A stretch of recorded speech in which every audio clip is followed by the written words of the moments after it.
The broadcast is now starting. All attendees are in listen-only mode. Good afternoon, everyone. Thank you for attending this afternoon's conference. We're going to wait just a few more minutes in case a few more folks want to join, and then we'll get started. So just give us a few more minutes and we'll get started. Thank you for your patience.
Good afternoon, everyone. This is Greg Komar from the LGMA. Just wanted to give you a quick notice that we will get started here in a few minutes. We just wanted to wait just a few more minutes to see if anyone else is running a bit late. So we'll just please be patient. We'll get started here shortly.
All right, so we're going to get started. From the attendance list, it looks like we have a pretty good participation for today's webinar. So good afternoon, everyone. My name is Greg Komar. I'm the technical manager for the California LGMA. And today we're going to go over what we changed in the metrics, the changes that we made to the water standard on April 19th of this year. Big picture, a little bit of a little background of how this is going to go today. So obviously we want to give you guys information about what the changes are and what are some of the new standards that the LGMA is going to be auditing to. And we also want to be able to answer your questions as they come up. From that perspective, you know, this is a little bit obviously different than an in-person outreach program with the webinar here. So what I want to request is that if you have a question that isn't like a burning question, if you could maybe wait until the end of the presentation to ask that question, that would be wonderful. But if it's something that's really pertinent to what we're talking about and it's a burning question, if you wouldn't mind just asking that through our question platform here on the webinar. So you'll see on your screen, you should be able to ask a question, and from there I'll be able to look at your question and hopefully answer it. As I'm going through it, obviously I'll do my best to review what questions are being asked, and if I can answer them as we go along, I'll obviously do that. As far as raising your hand, that's not going to be necessary. What we want to do is basically alleviate any background noise, or as much as we can. And so when folks raise their hand and we answer that hand raise, that unmutes you, and then there could be potential for background noise and the like. So what we want to do is try to avoid that. And so if you wouldn't mind, again, just typing in your questions, and we'll get to those as much as we can. And then obviously there'll be points in the presentation where I'll pause, like I mentioned, and look at what questions may have been asked, and I'll try to answer those as we go along. All right, so again, welcome. What I want to do today, again, we have about two and a half hours or so for this scheduled webinar. We hope that it won't go that long, but there is two parts to this webinar. There's the presentation about what has changed, and then we do have another presentation where I have some scenarios that I'll go over with you guys to kind of give you the ability to think through how you might answer some of these questions if they come up with your own operations. Again, the idea of the scenarios is more or less to help answer some questions about how the metrics might fit into overall compliance, but it's also to think about the overall program that you're going to be managing, and to get you to start thinking about again, issues or scenarios that might come up where you might have to make a corrective action mitigation plan, or you just might have to start thinking about policies and procedures to help guide you through these new metrics. So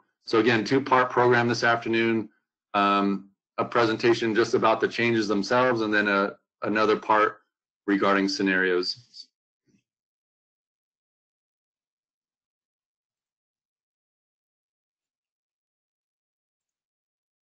All right. And my computer has frozen, so give me a second here.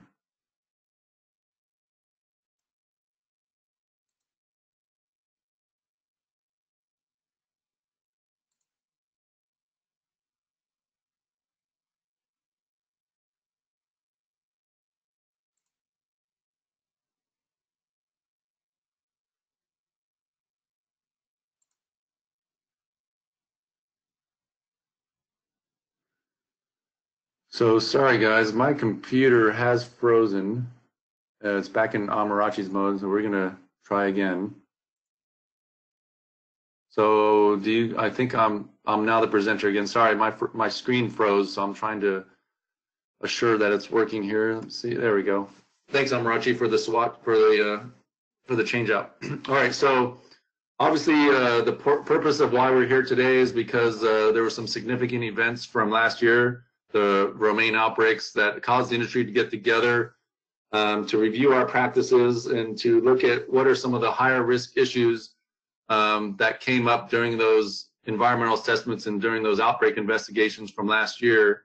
From a water perspective, I'm going to point this out multiple times during the presentation, but it has to be understood that what we're going to talk about is overhead irrigation within 21 days of scheduled harvest. So the big changes that we made to the water standards of the LGMA metrics impact when operators use water that contacts the edible portion of the crop within 21 days of scheduled harvest. So that's really important, fundamental thing to understand as we go through this presentation today.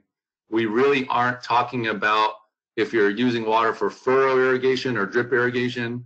We're not talking about water use that isn't within 21 days of scheduled harvest. And again, this really impacts overhead water use within 21 days of scheduled harvest. So I'm going to kind of reiterate that multiple times so folks understand what the standard is based on. and so you better understand what the compliance criteria are to prove that the water you're using is allowed within that 21-day to harvest schedule window. So of course the old standard that we had was based on the EPA's recreational water standard protocol. We all are familiar with the 126 geometric mean requirement with no sample greater than 235 when it's touching foliar applied water. So with the outbreaks that occurred last year, we know that potentially that level of that 126 geometric mean may not have been a sufficient indicator for us to understand if the water was a quality source or not. So what we did was changed how we're going to regulate and manage, again, water that's going to be used for overhead purposes that touches the edible portion of the crop within 21 days of scheduled harvest. So the big new approaches that we took on as an industry were that we want to make sure that individuals are evaluating not only their water source, but they also evaluate their storage and delivery systems. So we're looking at it as a system approach, not just as a source approach. And we recognize that the previous metrics did allude to reviewing the entire system, but as the years went on with the LGMA standards and how irrigation occurred or didn't occur due to not needing water, or there was a rain event, or whatever the case may be, there was a large percentage of the water samples that were taken directly from a source as opposed to the system. So one of the big changes that we've made with this new standard is that we want folks to review the system and make sure that the entire system is delivering high quality water as opposed to just the source. We're also now categorizing water in two ways. Instead of having one kind of classification for all types of water, we're gonna classify water in two ways. It's either gonna be type A or type B, and we'll discuss that in more detail, but basically type A water should be water that should not have indicators of fecal contamination, and type B, which is considered water exposed to the environment, outside water, is exposed to the environment, and so could be adulterated or contaminated with indicators or with fecal contamination. And so we want to make sure that, again, water being used within 21 days of scheduled harvest for overhead use meets this type A water quality, which is, again, we'll go into what that acceptance criteria is, but basically should not have indicators of fecal contamination. The other side of this approach moving forward is that we want, again, when we're classifying water type A or type B, we're looking at what is this water going to be used for, and is it fit to be used for its intended purpose. So again, if you're using water for irrigation purposes, overhead irrigation within 21 days of scheduled harvest, that has to be really high quality water. And so from a overall review of what you're going to be using your water for, it's important to understand that aspect of it, that we want you to understand what you're going to be using your water for so that you understand what type of water should be used. We have a very much stricter acceptance criteria moving forward for water that's going to be used within 21 days of a scheduled harvest, and we'll go into that in greater detail in later slides. And in a big way, as you're reviewing your water systems, and if you're finding concerns or issues with those water systems, we really want you to find those issues, understand what those issues are, and we want you to fix those issues. So we're calling it a find it and fix it mindset. It's really based on managing your water systems completely and assuring that those systems are meeting all their intended purposes from beginning to end. And so again, it's a find it and fix it mindset. When you find an issue, we don't really want you to rely on testing to be your corrective action. We want you to rely on fixing the problems, literally, which may be physically fixing them, removing filters, fixing pipe, changing out other pieces of equipment in order to fix problems. And so again, we'll talk about that in greater detail in later slides, but we really want you guys to understand that moving forward, the idea is to find problems as they come about and fix them as quickly as possible.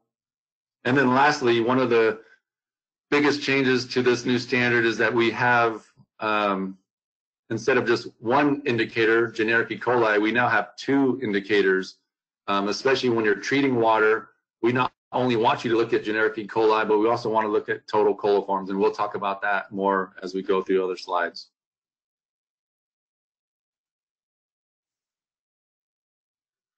So from a mitigation approaches perspective in our environment, because we don't have kill steps for our food products, we really do need to prevent problems before they occur, and we need to have solutions for assurance that those products don't get into commerce if something does occur. And so, you know, from a mitigation approaches perspective, we want to, again, to reinvigorate the idea that when you're using water for irrigating your products, because these products are likely not to be cooked and don't have a kill step, we want you to assess the risk involved with using this water at the different stages of growth and before harvest. And again, when you're looking at your entire water system, we want you to manage it as best as possible. So that's a very important mitigation approach that we want you to really think about moving forward.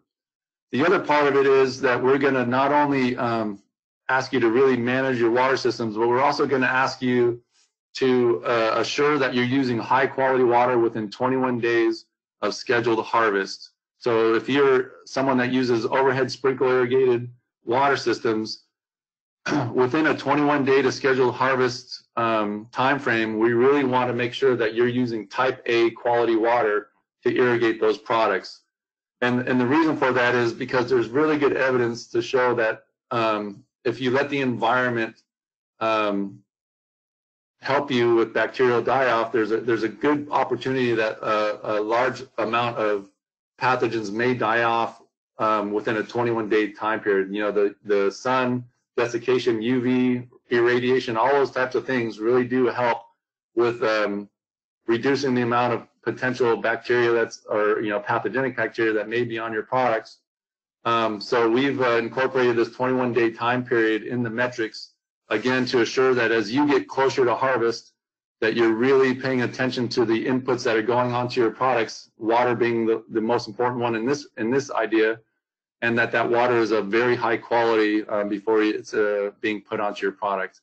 And then lastly, if you are someone that has a type B water source and system, before you use that water for overhead irrigation purposes, we want you to treat that water. That's now the requirement. And so when it comes to water treatment, some common sense requirements are in there, such as the sanitizers that are going to be used need to be EPA approved. They need to be used per their label requirements. And then, of course, when you're using these sanitizers, because we're using them in a way that hasn't really been used in this broad of approach before, we want you to make sure you're paying attention to all other applicable laws and regulations.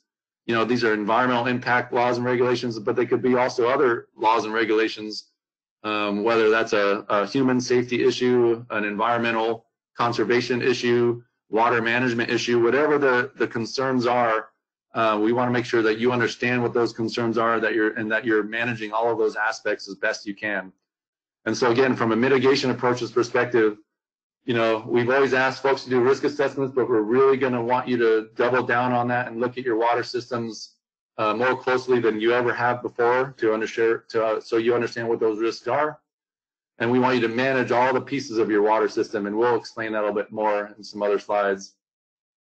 We want to rely on the positive impacts that the environment may have on killing bacteria. And so from that perspective, again, there is a 21-day window where if you're irrigating with overhead water within 21 days of scheduled harvest, we want that water to be very high quality. And then lastly, if you're using a source or a system that does not have type A water, then we want you to treat that water if it's going to be used within 21 days of scheduled harvest. So when we're talking about risk assessments, you really have to, again, it really starts with your water source and the classification of your system. So as I was mentioning before, we have two types of water now. We have type A, which should be unlikely to have indicators of fecal contamination. And then we have type B, which is susceptible to having contamination. And as you will kind of, as we'll talk about it more, typical type A water sources are municipal water sources, wells that have a history of being very high quality, and even tertiary treated water such as purple valve water. Those are some of the sources that if that water goes through an enclosed system, we expect that water to be good until it goes through a sprinkler head. Now, on the other hand, our type B water sources are those that are exposed to the environment. So if you pump well water into a reservoir, that type A water source instantly becomes a type B source once it gets exposed to the environment into that reservoir. And similarly, if you're using canal water or any other water source that is exposed to the environment, those are all going to be instantly classified as a type B system. Okay, but just because they are exposed to the environment and are susceptible to having contamination, this doesn't mean the type B source has contamination. And in fact, there are many instances where a type B open water source has tested to be very clean, or I should say of a higher quality water. But at the end of the day, because they are exposed to the environment and we can't test 100% of the water that we're using, we are making some pretty broad expectations that if you're using water that's exposed to the environment, within 21 days of scheduled harvest, that water needs to be treated to an acceptable quality, which we'll talk about in later slides, what that means. So, when it comes to risk assessment and management, we've always asked our membership to describe what their water systems are, to have maps of their ranches that kind of point out where their wells are or where their inputs for water are, and kind of describe some of that water movement on those properties. And that doesn't change. But what we want you to kind of understand now, though, is because of how important water has become in everyone's eyes as a potential cross-contamination vector, we really want folks to, again, double down on what they've always done and really look at their whole entire water system, because when it comes to treating water or understanding if you have a type A water system, we're talking about unique individual systems. And we'll go into more detail later, and we have a lot of scenarios to describe, what we mean by a unique system.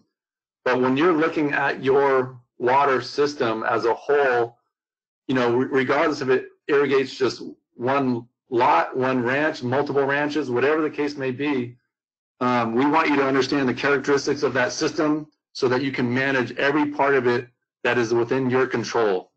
And that's a really important part of this slide, is that we understand that there are going to be some things that you don't control when it comes to your water systems, especially if you're using water from a water district canal system. We don't expect you to manage main canals and things of this nature, but we do expect you to manage what is within your control. And this might even include assets that are movable on your farm, such as tanks of fertilizer that come in and out of your ranch, or other movable equipment. This is equipment that you may rent or lease for a short time period. Whatever comes into your irrigation system, we want you to understand what those are. We want you to kind of describe them, document them, and we want you to understand how they're going to be best managed so they don't possibly cause contamination of your water source. The other part of it has to do with open and closed systems. So as I mentioned in the previous slide, water that is exposed to the environment, we are classifying as type B water. But if you have a well that is, all that water is pumped into an underground pipe system, it never sees the light of day until it gets into a sprinkler head, that is what we classify as a closed system, and it should be a very secure system. And by that, we expect that type A water going through a closed system should remain type A water until it gets out of the sprinkler head. And so from that perspective, again, understanding your system and where water may get exposed to the environment is very important, very critical when it comes to assuring that you're meeting the new standards that we have with the change metrics.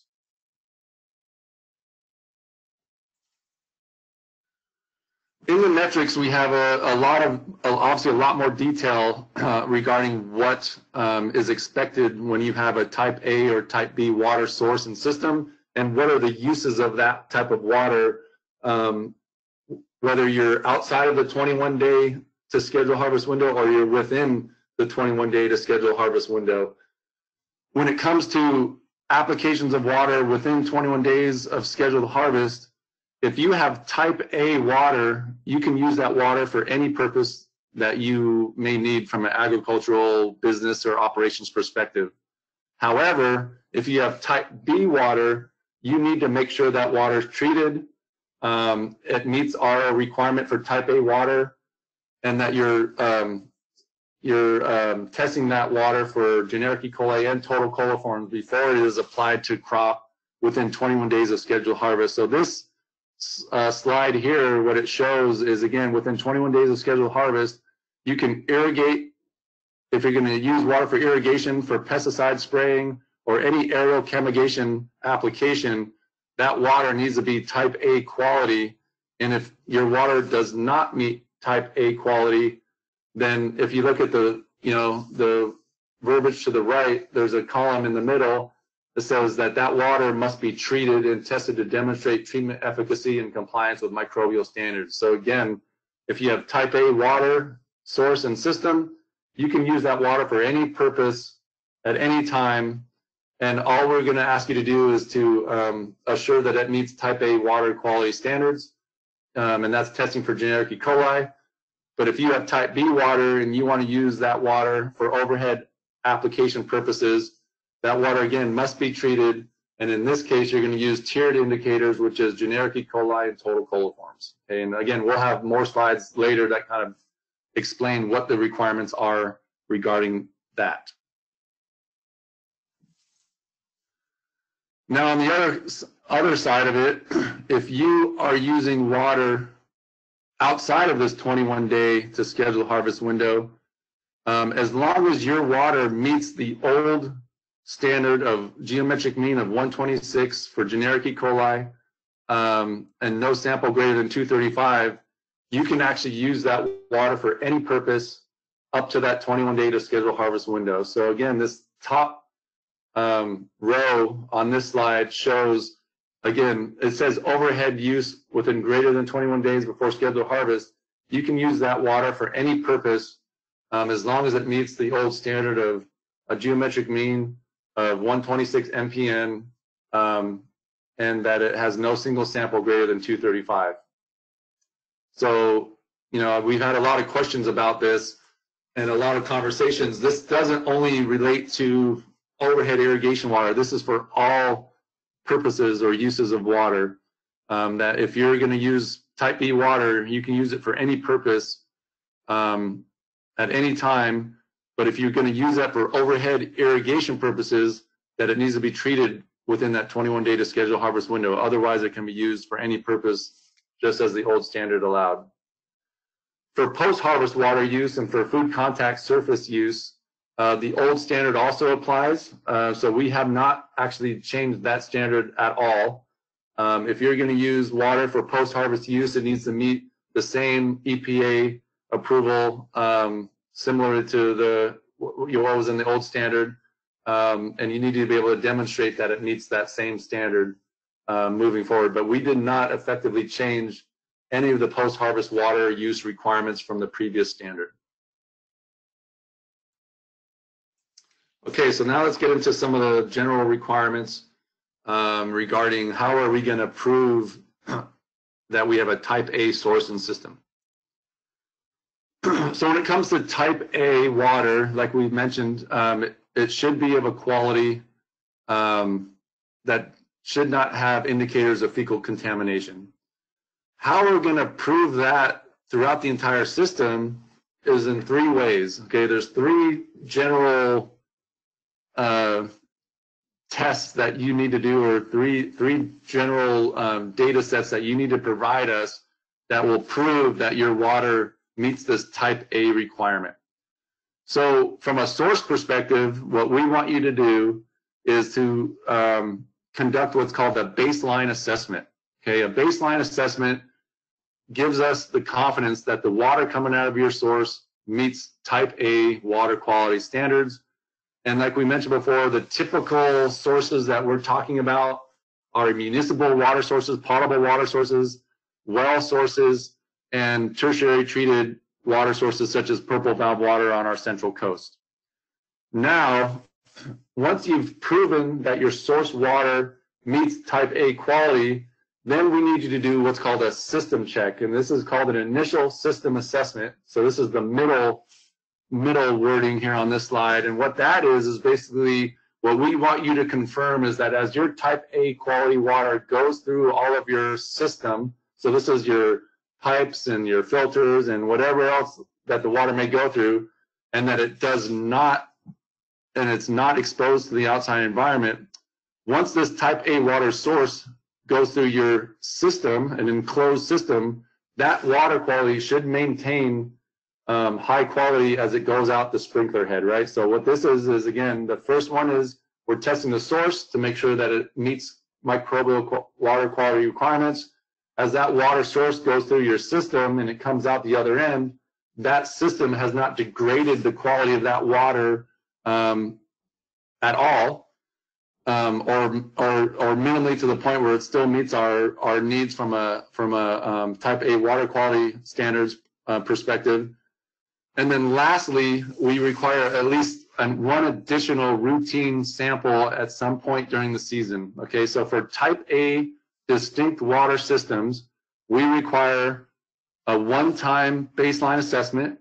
We require a one-time seasonal system assessment, and then one more time during the season, we require an additional routine water test of that system. Okay, so you're required to do basically, you're required to demonstrate three things. The source is good, the system is good, and then one more time that the system is good, and you're done for the season for a type A water system. And we're going to go into more detail about that right now because I know some folks have questions about that. So when you're doing this thing called a baseline assessment, we actually do allow historical data to be used so that you may not have to do additional testing at this point, right? For instance, if you've been doing water tests of your well under the old LGMA metrics for years and years and years, we will actually allow you to use those water standards and those water test results to prove that your water source is good, okay? So if you are using well water or you're using tertiary treated purple valve water, if you have a history of at least 5 samples, with one of them being taken within the last 60 days before you actually will use that water, and all of those results meet our requirements from a quality perspective, then that A source is considered an acceptable A source, and it'll be considered source type A moving forward. Okay, so let me repeat that. If you have what we recognize as a typical type A water source, which is again a municipal source, well or tertiary treated water source, for wells and for tertiary treated systems, if you have a history of at least 5 samples, with one of those being within the previous 60 days before you're going to use that water source, then you will have a type A water source moving forward, and you don't have to do additional testing of that water source. Now, if you are for the first time using a new well or a new tertiary treated water source, then you will be required to provide us with data sets that show that source is okay. And what we want you to do is to take 6 samples, and of those 6 samples, 5 of the 6 need to be non-detect for generic E. coli, and 1 of the 6 can be less than or equal to 10 mpn for generic E. coli. And those 6 samples, if they meet that requirement would allow that source to be designated as a type A water source. And how that 6 samples works is you would take 3 samples on day 1, 1, 2, 3. There's no time allotted between those samples. And then at least 3 days later, you turn on that source water again, and you take 3 more samples, 1, 2, 3, and you send those samples to the lab. Okay, so on day 1, you take 3 samples, 1, 2, 3. And then at least 3 days later, you turn on that source again, you take 3 more samples, 1, 2, 3, and you send those samples to the lab. And if those come back, 5 of the 6 non-detect for generic E. coli and 1 of the 6 less than or equal to 10 mpn for generic E. coli, then that will qualify as a type A water source. Now for municipal sources, if you use, again, a municipal source for your water, we do not require you to sample that source. We only require that you provide the municipal's annual water report or biannual water report that shows that water meets the requirements of potability, and that would be sufficient as a source baseline assessment response. So again, if you're using municipal water sources, just as the previous standard, we only require that you have the report from the municipality that shows that that water source is okay. Now, once you've proven that the water source is okay, right, as I said, this is a water, so the baseline assessment is a source assessment. Now what we want you to do is to do what's called an initial system assessment, okay? So at some point before you use that water for overhead irrigation within 21 days of scheduled harvest, we want you to prove that as that source A water goes through your system, the system does not degrade that water. So this is an initial system assessment, okay? And so again, this is what we would like you to perform before you irrigate with this water within a 21-day to scheduled harvest crop, okay? And this is kind of gives assurance that if there was any problem with that system before you started irrigating your crop, within that 21-day window, that you don't have a problem moving forward, because again, that 21-day window is a very important window for us moving forward. So after you've done your baseline assessment and your source is considered type A quality, sometime, maybe 30 days before harvest or 28 days before harvest, something like that, when you irrigate your crop, what we want you to do is take 3 more samples from a sprinkler head in your irrigation system, and those 3 samples taken 1, 2, 3 will be sent to the lab, and those 3 samples, 2 of the 3 will have to be non-detect for generic E. coli, and 1 of the 3 less than or equal to 10 mpn for generic E. coli. If you have those results, then your system is considered a type A system, and you can use that water for any purpose at any time moving forward. Okay, so to repeat, if you've done your baseline assessment, you can use historical data for that, or if you don't have historical data, we'll actually need to take a few tests to kind of show that that source meets type A quality. Once you've proven that your source meets the requirements that we have, then you have to do what's called an initial system assessment, and that is, again, putting that water, the source water, through your system. This is an enclosed system, not an open system, right? The water cannot be exposed to the environment. You put it through an enclosed system, and if that water comes out the other end, and you take 3 samples of that water, and they meet the requirements of 2 of the 3 are non-detect for generic E. coli, and 1 is less than or equal to 10 mpn for generic E. coli, then your system is now classified as a type A system, okay? Now, moving on throughout the season, now that you've qualified your system as a type A system, again, this is for unique individual systems, and we'll talk about that a little bit more later. Once you've proven that your initial system assessment meets the quality parameters, one more time during the season, again, this is only one more time, it's not monthly, it's not every week, it's not bi-weekly, anything like that. One more time during the season, and hopefully, later in the season, we want you to take one more system test to prove that on an ongoing basis, the system is still providing high quality water, okay? So, let's kind of talk about this in a from a time frame perspective that we're maybe familiar with. Okay, so let's say on February 1st, you're thinking about, you're getting your land ready for farming and whatnot, and so at this point you turn on your new well that you've just dug, and you take 3 samples from it. You send those to the lab, and then 3 days later you turn on your well again and you take 3 samples from it, and you send those to the lab. And as you get all those results back, 5 of the 6 are non-detect for genetic E. coli, and no more than 1 is less than or equal to 10 mpn for genetic E. coli. That water source is now considered type A water source. Now you've planted your field, you've seeded your field, and you're irrigating your crop. You can irrigate that crop with that water and that system as long as it meets the requirements of geometric mean of 126 mpn for generic E. coli and no single sample greater than 235, then you can use that water up to 21 days of scheduled harvest, and it's classified as type B, right? Because you have not done your initial system assessment yet, okay? But when you want to perform your initial system assessment, let's say you want to do it just before you get to that 21-day to scheduled harvest window.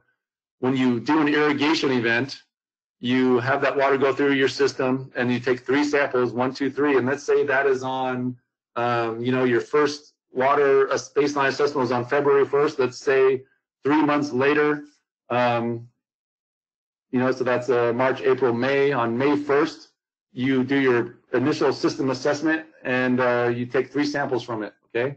At that point, as long as 2 of those 3 come back non-detect and 1 of those 3 are less than or equal to 10 mpn, that system is now qualified as a type A system, and you can use that water for any purpose moving forward. Now let's say you're going to continue to use that ground and plant that farm for, through fall, okay? So you're going to be done sometime in early November, and you've already taken a sample of your source in February, and then in May you did your initial system assessment. Then, maybe in August, we would like you to perform 1 more routine water system sample to prove that the system is still providing high quality water, right? So again, this is just 1 more time during the season. We want you to perform a routine water system sample, and that is taking 3 samples, 1, 2, 3.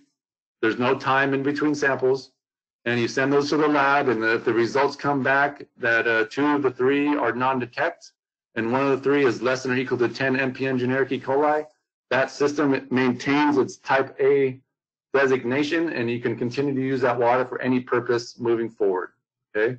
So that's a type A source and system testing program, and if you meet all those requirements, you will be a type A system moving forward. Now, one of the things I want to point out, now all of these things I've just mentioned, the initial system assessment and the routine water system sampling, are only required once per season unless there's a significant change to your source or your system, okay? So that's very important to point out. What does significant mean? We've had a lot of questions about what is a significant change, and we have some scenarios to kind of talk about that later. But basically speaking, from a risk assessment perspective, if something changes in your system that would kind of get you thinking that that is a higher risk system now that you made that change, then you would want to do another either baseline assessment if it's a change to your source, or another initial system assessment if it's a change to your system. So for instance, let's say you add a new fertilizer to your new fertilizer that you're going to be injecting into your system, and it's a fertilizer you've never used before, and it's a non-synthetic fertilizer. If you have after you've done your own assessment of that fertilizer, and you think by me injecting that into my system that might cause unintended consequences, then you may want to do some more testing to show that that fertilizer hasn't changed the quality of your water coming out your sprinkler head. So that's just one idea. The other idea is if you have a well and the well pump breaks and you need to repair your well pump, and you're digging it out and all that type of thing, again, that may not be a significant issue, right? You're using, maybe if you're using a really great, well, company that has a history of doing great work on wells and they don't cause a lot of problems, maybe that isn't a significant issue. But because you are changing things out, you're digging things out, and the well is now potentially exposed, that may cause pause to think about that and cause that to say, yeah, this may be a significant issue. I may want to do some more testing on that source and system. So those are just ideas. Again, what we're really asking you to do from a risk management perspective is understand what may be a significant change to your system. And if that change could cause the quality of your water to be degraded, we want you to understand that and potentially test for that if it makes sense, okay? So I'm going to pause for a second here to see if there's any questions. Just give me a second. And it doesn't look like we have any yet. So that's good. So I'll continue to move forward.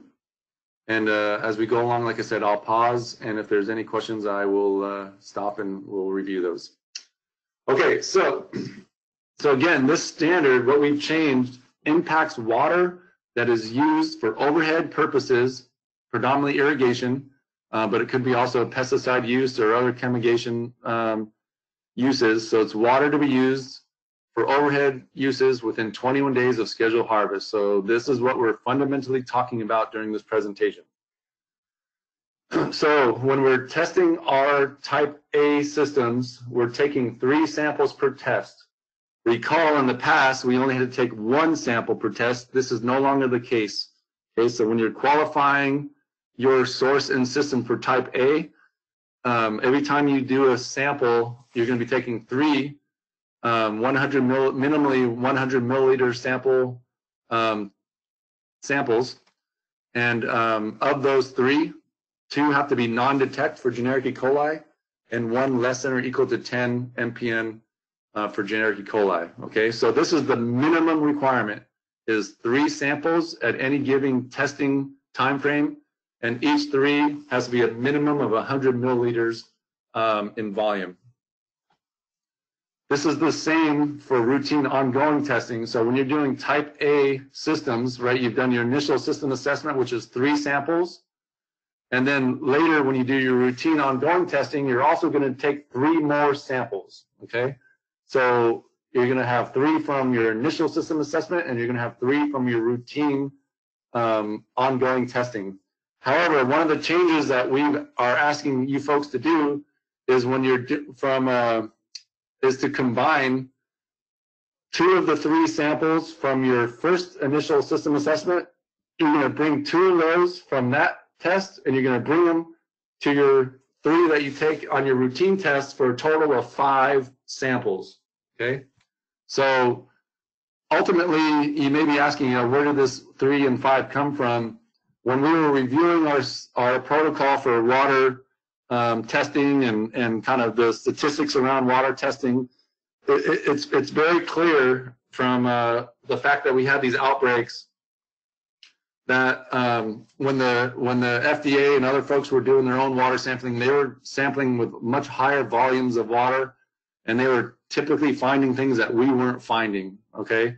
And so from that perspective, we had to look at that in a very realistic manner and try to understand, like, what could we do to positively impact the results that we're getting from our testing to make sure that the test results we get are realistic and repeatable, and that they actually make statistical sense. And that was one of the big discussions we had, where it had to do with, when you're doing testing in any environment, you typically just don't take 1. And so that's where this multiple number came from. And in the beginning, we started talking about very significant increases in the number of samples. But as we started to really discuss the impacts of all this testing and all these, multiple tests, samples per test and all this type of thing, we quickly came down to the fact that 1 is bad, 3 is good, and 5 is best. Okay, and so that's where this 3 and 5 sample idea comes from, is that, more is better. There's no doubt about it.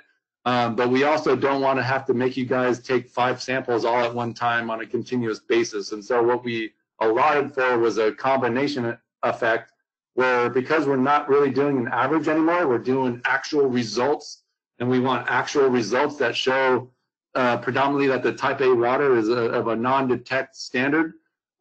We just figured we could bring 2 of the 3 from the one sample event, which we call an initial system assessment, and bring 2 of those 3 to the next sample event, which we're calling a routine test. Okay, so from that perspective, you bring 2 of the 3 from the previous to the next 3, and now you have a total of 5.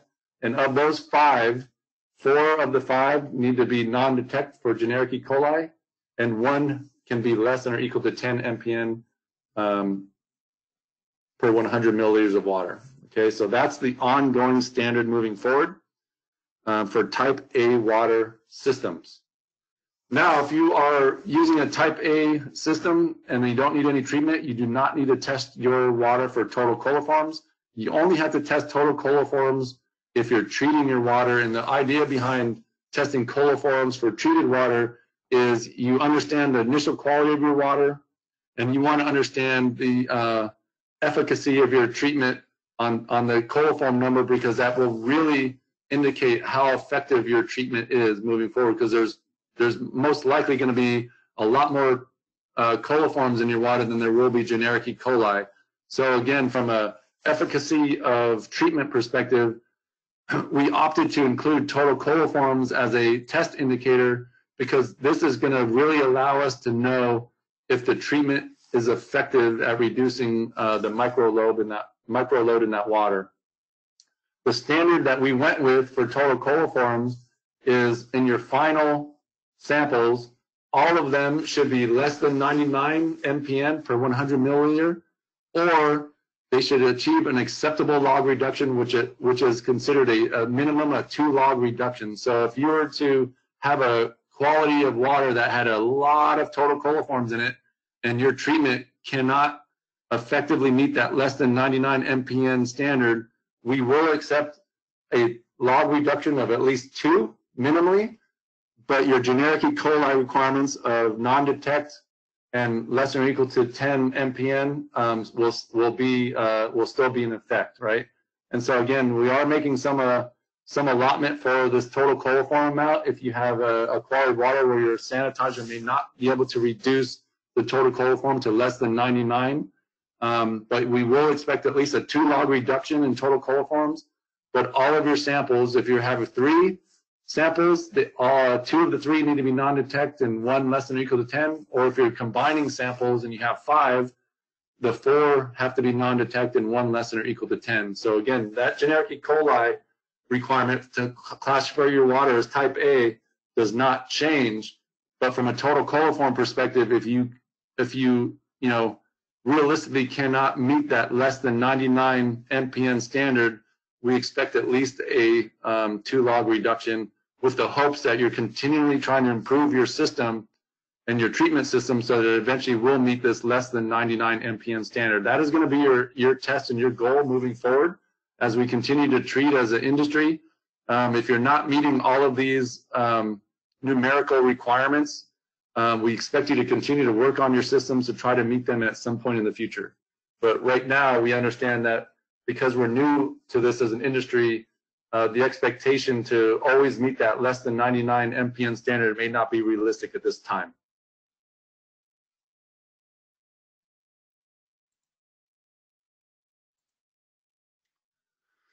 Okay, now changing to type B water. So as we stated before, the intention of the changes that we made to this standard were to impact the use of overhead water within 21 days of scheduled harvest. What we're basically saying is that we want type A quality to be put on your crop within 21 days of scheduled harvest.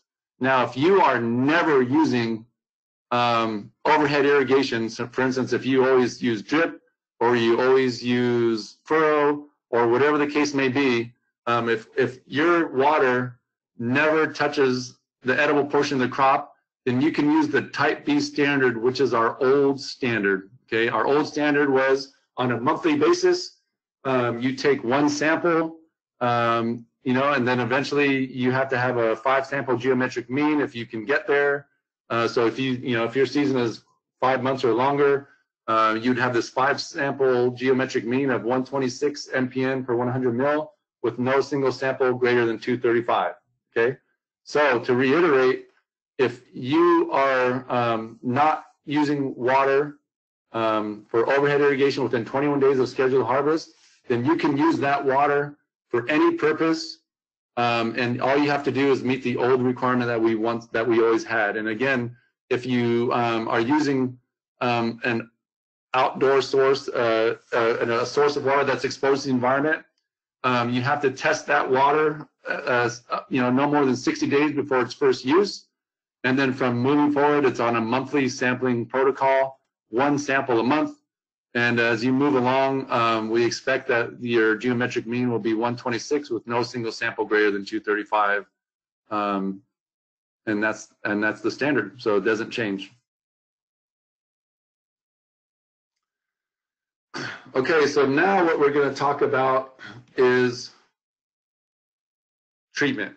Okay, and this is the most, obviously some of the more complicated stuff that we're going to talk about in this presentation, and this is really the crux of our changes to the metrics is the need to treat water within 21 days of scheduled harvest. So again, you can see I'm kind of really harping on those days and that requirement that if you don't have a type A water source or system, you will need to treat that water if you're going to use it for overhead purposes within 21 days of scheduled harvest. Okay, and so that should not be discounted. And we will also talk about corrective action protocols if your type A source or system does not meet type A quality. What are you expected to do, and what does that mean? We're going to talk about that in a little bit, because the protocol is the same whether you're a type A source and system naturally, or if you become type A because you treated type B water.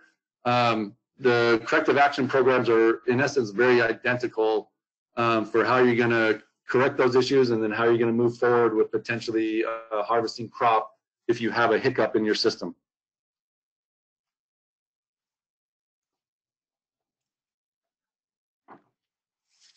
So this is the busiest slide that we have, and it is the busiest because I wanted to kind of summarize the entire process for what it means to be a treated system. Okay, and so I apologize for how busy it is, and again, we are going to spend some time on this slide because it's very important that you understand what it means to be a managed treatment system and what it means from an auditing perspective as far as what we're going to expect to see from you guys when we start auditing you from an LGMA perspective about is my treatment system effective, and am I managing it appropriately on an ongoing basis. Okay.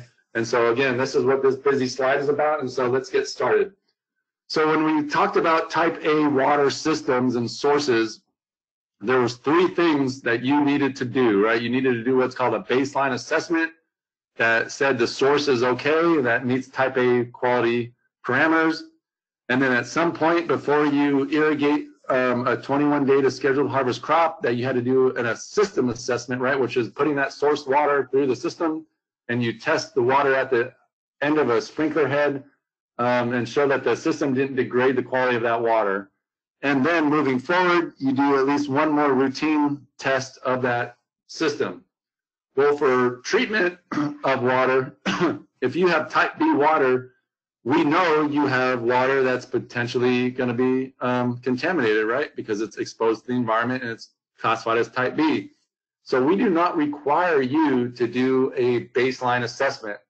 Like we mentioned, you will already have some idea of what the quality of your water is, because if you're using it for any purpose, it still needs to meet the old requirement of 126 geometric mean, no single sample greater than 235. That's always going to be an ongoing requirement, especially before 21 days of scheduled harvest. But with that said, that 126 geometric mean requirement does not meet type A requirements. And so from that perspective, if you have type B water and you're going to use it for overhead purposes, whether that's pesticide applications, irrigation, or any other use, within 21 days of scheduled harvest, you are going to be expected to treat that water and to show that that treatment is effective at assuring that water is going to be type A quality moving forward, okay? And so what we expect you to do, the first and foremost, is do what's called a treatment assessment, okay? So similar to a baseline assessment, and we're expecting you, before you really start using this water, when the water is going to be used in close proximity to harvest, we want you to set up a treatment program, and we want you to basically assure that treatment meets all the necessary things that it needs to do in order to treat that water to quality A water, right? And so what that means is, at some point when you're setting up your treatment system, you're gonna, have these pumps, and you're gonna have a sanitizer likely that's gonna be pumped into the water, and it's gonna be mixing through a system of some kind. What we want you to be able to demonstrate is that you've taken 3 samples, and this is once per season per distinct system, okay? Once per season per distinct system. We want you to take 3 samples, and this isn't just 1, 2, 3. This is 1, wait 20 minutes, 2, minimally wait 20 minutes, and then take another 3rd sample somewhere in the system, and those samples will then be tested for generic E. coli and total coliforms, and those 3 samples need to show that 2 of the 3 are non-detect, and 1 of the 3 is less than or equal to 10 mpn for generic E. coli, and all 3 are less than 99 mpn for total coliforms, or that they meet a 2-log reduction from some other initial source water test that you already have a history of, okay? And so again, this is called a treatment assessment, where we want you to basically set up your system, and then once you're setting up the system, we also expect you to write how this system functions, right? We want to be able to understand what you need to do, what criteria is being met, that system runs the same way every single time it's being used. So we call these the procedures that you're going to need in order to run the system. And then you're also going to have to develop whatever mechanism that you're going to use to monitor the system. We expect that documentation to be developed when you're setting up this system during this treatment assessment, okay? So there's kind of multiple things to this treatment assessment performance. Again, the main and most important thing is that you're setting up your system so that in an ongoing, repeatable fashion, it will provide type A water as it goes through your system, okay? So this is type A water as it goes through the entire system. And again, the only requirement we have minimally is that you need to show the LGMA that 3 samples that were taken 20 minutes apart meet the type A water quality parameters of 2 of the 3 have to be non-detect, and 1 of the 3 less than or equal to 10. And that system will be considered acceptable to provide type A water. Now, one of the things that has come up in all of the presentations that we've done is, again, it goes to that distinct system question, okay? And let's give an example of a grower who may have 10 systems, right? And of those 10 systems, all of them are set up the same way. They have the same pumps, the same sanitation system, and in essence, they're all kind of set up very similarly. Do you need to do 10 treatment assessments? And the answer is no, not initially, okay? So at some point, we want all 10 of those systems to be assessed. We want all 10 of them to have a treatment assessment performed, but during your first audit of the season with the LGMA, it's highly unlikely that unless you're extremely a resourced grower, that you're gonna have all the treatment assessments completed before that first LGMA audit. We recognize that. So what we're suggesting that you do is that you do a treatment assessment of the worst case scenario system that you have. So maybe the worst water quality, or whatever makes that system the most challenging to treat. We expect that you'd probably do your first assessment of that one, because once you've set up the parameters of that system, it's likely that they're going to meet the requirements of all the other 9 that you have, or whatever number it is, right? So this is the initial treatment assessment, we recognize that it's going to be maybe very challenging to meet this requirement before your first LGMA audit if you have multiple systems that you need to set up. But at some point, you do need to have this treatment assessment set up, or this treatment assessment documentation for all the other systems that you set up that we will be auditing at some point in the future. So maybe that's next season when we start doing our audits. We'll want to look at all your records from the previous season. But at some point, we're still determining what that point is, but at some point, we're going to mandate that all of your systems have gone through a true system assessment, okay?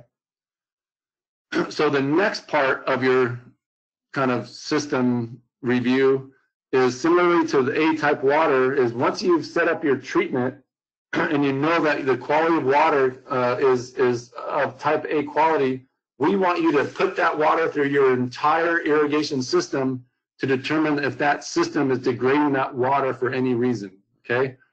And so from this perspective, again, this is only one time per season per distinct system. We expect you to take 3 samples, and again, this is 20 minutes apart. So at some sprinkler head designated by either your consultant or by you, at some point where it makes the most sense for us to understand if that system is functioning properly. This could be the first sprinkler head or the last sprinkler head or both or wherever is designated as the most challenging part of your system for achieving type A water quality. We want you to take 3 samples from that part of the system, each of those 20 minutes apart, and send those to the lab. And again, the requirement is that they have 2 of the 3 is non-detect, and 1 of the 3 is less than or equal to 10 MPN for generic E. coli. So that's the same requirements as any other type A water test.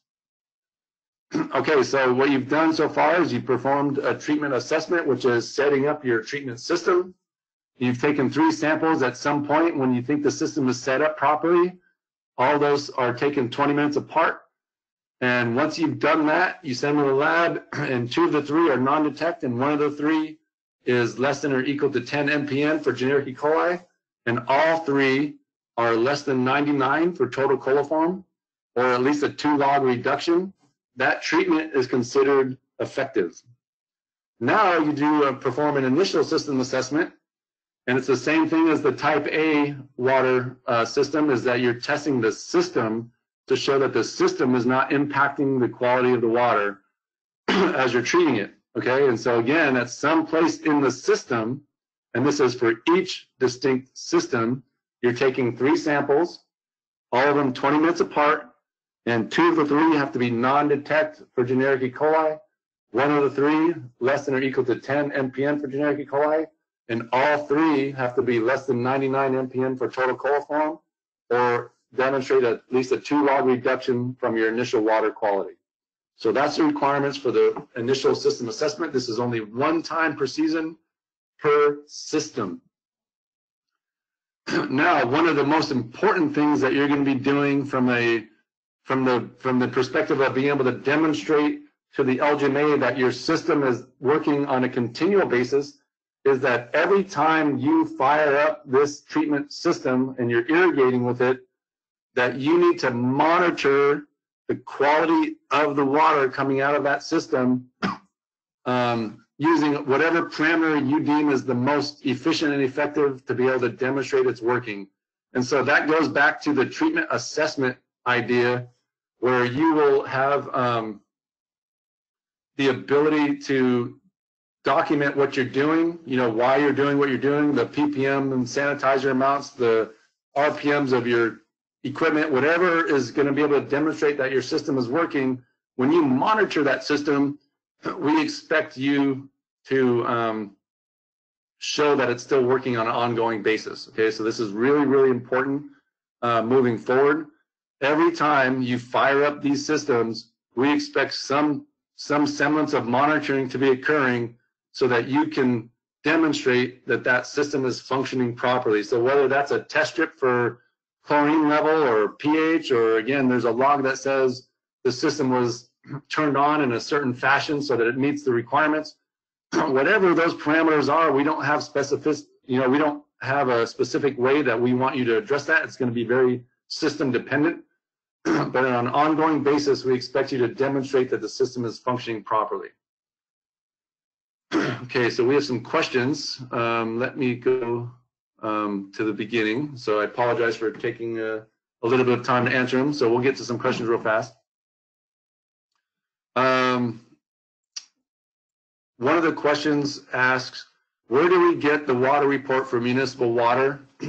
So that's very specifically, if you know what municipality your water comes from, like what city or county, then you would literally just contact that city entity and to get those water reports, or you can go to their website typically, and they'll have those reports available online for you. Next question says, it's not complete. Let me see here. Next question is, must we do this new type of testing if we have historical data for ranches we have used for years? Can we just continue to test every 30 to 35 days? So as I mentioned before, from a testing perspective, and again, I know this is, I've been blabbing on here for a few minutes here, but again, the requirement that we have for all of this testing really amounts to, if you're going to be using water for overhead purposes within 21 days of scheduled harvest, that water needs to meet type A quality requirements, and that's where that testing comes in. If you're going to be using that water, outside of this 21-day window, even for overhead irrigation, or you're going to be using this water for furrow or drip irrigation, then you just need to follow the old standard and test that water every month, and it only has to be, again, 126 geometric mean, or no single sample of greater than 235.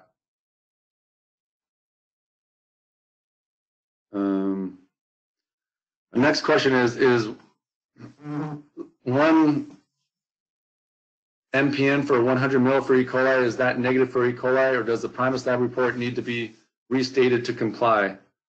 So what we require is that whatever method that you're using for testing generic E. coli, the method has to be able to demonstrate basically what non-detect means for that method. So there are definitely some methods that have limitations on how specific they are. And so again, the water tests that we require meet FDA requirements. And from that perspective, that's what we require. So if Primus Labs report, when it says 1 MPN for 100 mil for E. coli, if that is in essence meaning non-detect, that would be an acceptable test result, but it needs to be proven that 1 literally means non-detect. Okay. Going down a few more questions. So one question is, if a ranch has multiple interconnected type A wells, and after the source testing is completed and within parameters, is the 3 sample required distribution system good for the entire water system? So this is one of the most important questions that we've had over the past few days that we've been doing these presentations, and it has to do with more complicated systems. So the way I'm going to answer that, and unfortunately, I can't be too specific because I don't know these systems as well as you guys do. But I want to kind of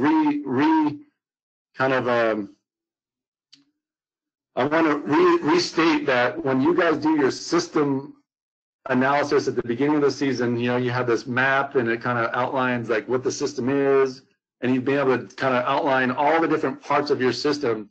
What we're really going to do is rely on your ability to say is as water comes out the end of this, any part of that system, right? As water comes out at the end of it, can you say that the water that comes out of the left part of the system, if you think it goes through different parts than the right part of the system, then that may be a distinct system. So we call things like nodes or fingers or any which way you can kind of define distinction, right? But at the end of the day, if you have 3 wells and they're all kind of set up together underneath the ground, what I've been kind of telling people is if well number 1 gets started at the beginning of the season and it has enough water and pressure to kind of irrigate the amount of plantings that you've done at the beginning of the system, but as you start to plant more and well 1 can't handle the water load, so you need to fire up well 2 or well 3 or all 3 to kind of irrigate the whole entire thing.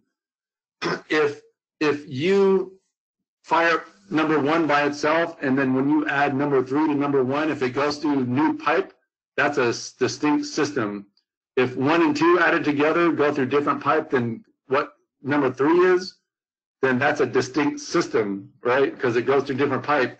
But if you were able to fire up all 3 at one time, and all of that water is going to be mixed and go through all kind of nodes of that system, then that may be the way you demonstrate the quality of all 3 wells in that 3-pronged system, is fire all up at once in the beginning, do a test of the system, and if you can demonstrate that that really is altogether one system, then that may meet the requirement as one distinct system. So again, it's really dependent on you guys being able to describe and explain how all the different joints and parts of the system come together to equate to distinction or not, right? So again, we're not here to try to be overly,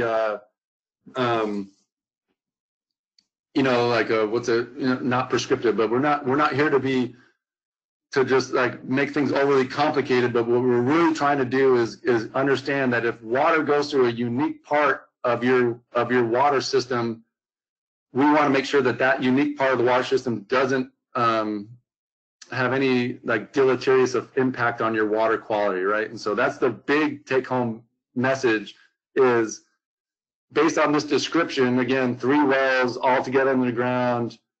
If you can fire them all up together and it kind of all that water mixes underground, and that water can go from the left side of the farm all the way to the right side of the farm, that may be defined as one unique system. But again, it's really going to be dependent on you guys to kind of explain that. And I do have some scenarios later that will kind of go through some of that in more detail to help you think it through. But we want to, again, really make sure you guys understand that it's going to be up to you to define your systems, and to really, if you try not to just talk yourself into saying one thing is one system if you know the risks are there to potentially have it a little bit more complicated than that. The next question I've answered already. One question is, what are the main water treatments approved, and where can we find documentation about them? That's also a great question. The Produce Safety Alliance through Cornell, on their website, they have a really great document that describes like approved, EPA approved sanitizers. So I'd recommend going to their website. That's what I've been giving to people when they ask me that question. So, and you can always feel free to email me too that question, and I will forward that document to you. So I'll have some contact information at the end of this presentation. A few more questions. One of the questions is in the water treatment assessment, can the acceptable criteria be based on the level of free chlorine present in the water? And no, under the water treatment assessment, you need to have a microbial test that shows that the water quality meets type A quality. But at the same time, you're also supposed to set up the system for monitoring performance. And so when you're monitoring, checking total chlorine may be the way you monitor, as opposed to taking micro samples.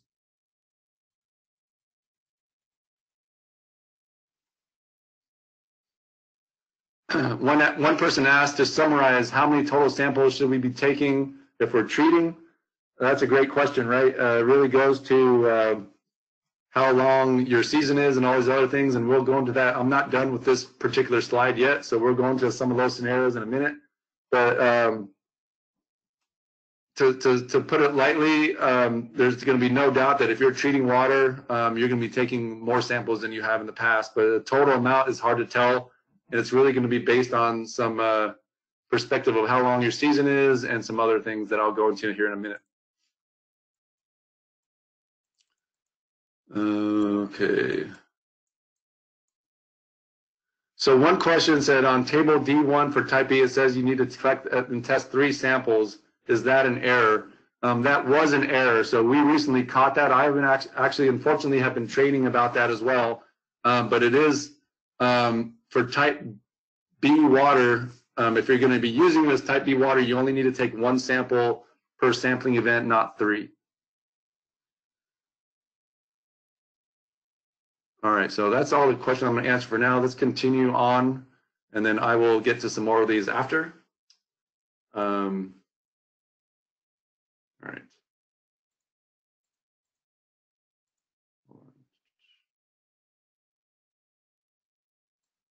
All right, so to refresh what we just talked about, when you're doing a treatment system, okay, it's important that you perform a treatment assessment, and that's taking at least 3 samples, 20 minutes apart, that show that the system and the whole treatment process delivers type A quality water, and then you're turning it off and you're just putting it aside, right? And then at some point before you irrigate with using that water within 21 days of a scheduled harvest crop, you perform an initial system assessment that again proves that we have type A quality water going through the entire system. And you have to take 3 samples at some point in the system, and each individual sample has to be taken at least 20 minutes apart, okay? And these are per season. Now, like I said, as you fire up the system every single time you use it moving forward, if you're irrigating with treated water, you need to monitor the treatment process. And what that means is that is not a microbial test that you're taking. That is a more likely a chemical test or a system check that shows that whatever way you set up the system and the parameters that you need to meet, that is still being met every time you fire up the system. And now, some questions come about, what is the frequency of monitoring that we need to do? And that's going to be dependent on you, right? Some folks may do it, at the beginning of the system run and at the end of a system run. Some may do it, a little bit more than that. It really depends on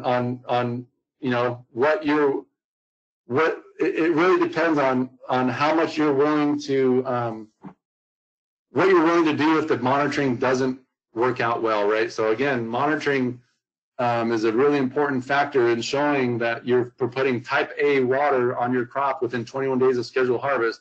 If your monitoring shows that you weren't meeting your monitoring requirements, then the assumption is going to be that you're putting type B water on your crop within 21 days of scheduled harvest, and that could cause some issues for you when it comes to harvesting that product. So again, how often or how frequent you monitor your treatment process, the recommendation would be to monitor it more frequently in the beginning when you're getting used to doing this, and until you're more comfortable with it, and maybe you can lessen the amount of monitoring once you figured out that your process is good and you have all the kinks worked out. But again, that's going to be a very individual operations policies and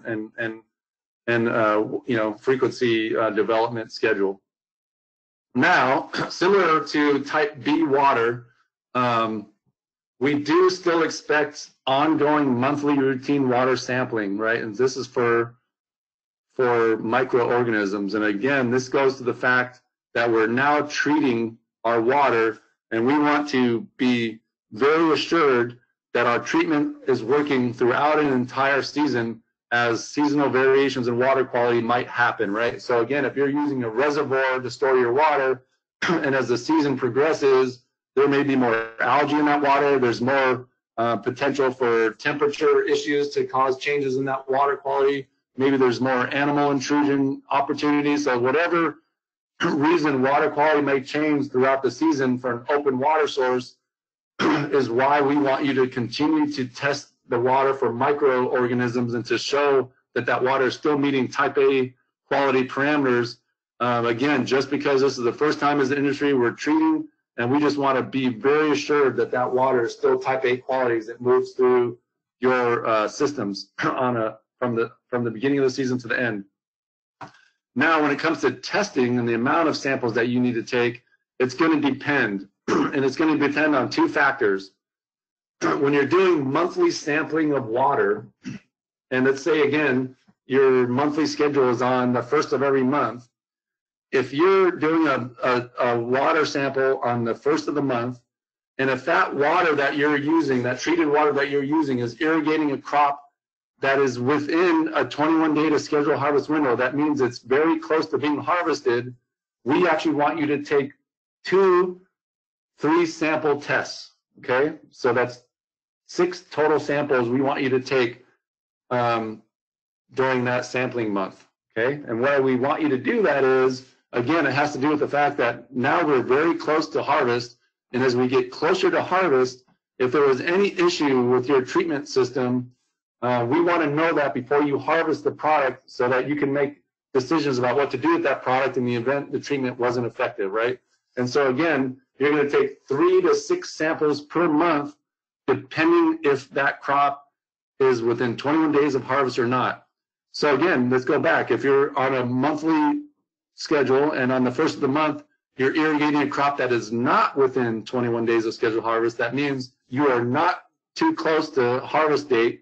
You only need to take 3 samples during that month, okay? And so again, it's 3 samples if your crop is not within 21 days of scheduled harvest, or 6 samples if it is within 21 days of scheduled harvest. Now, when it comes to that 6 sample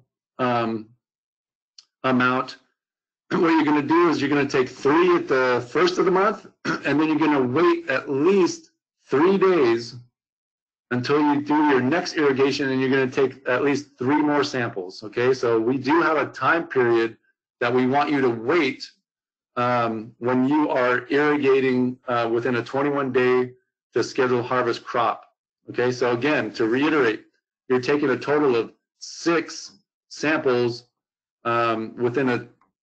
for this monthly sample if you are irrigating a 21-day to schedule harvest crop. Now, on the 1st of the month, when you take 3, those 3 have to come back 2 non-detect and 1 less than or equal to 10, right?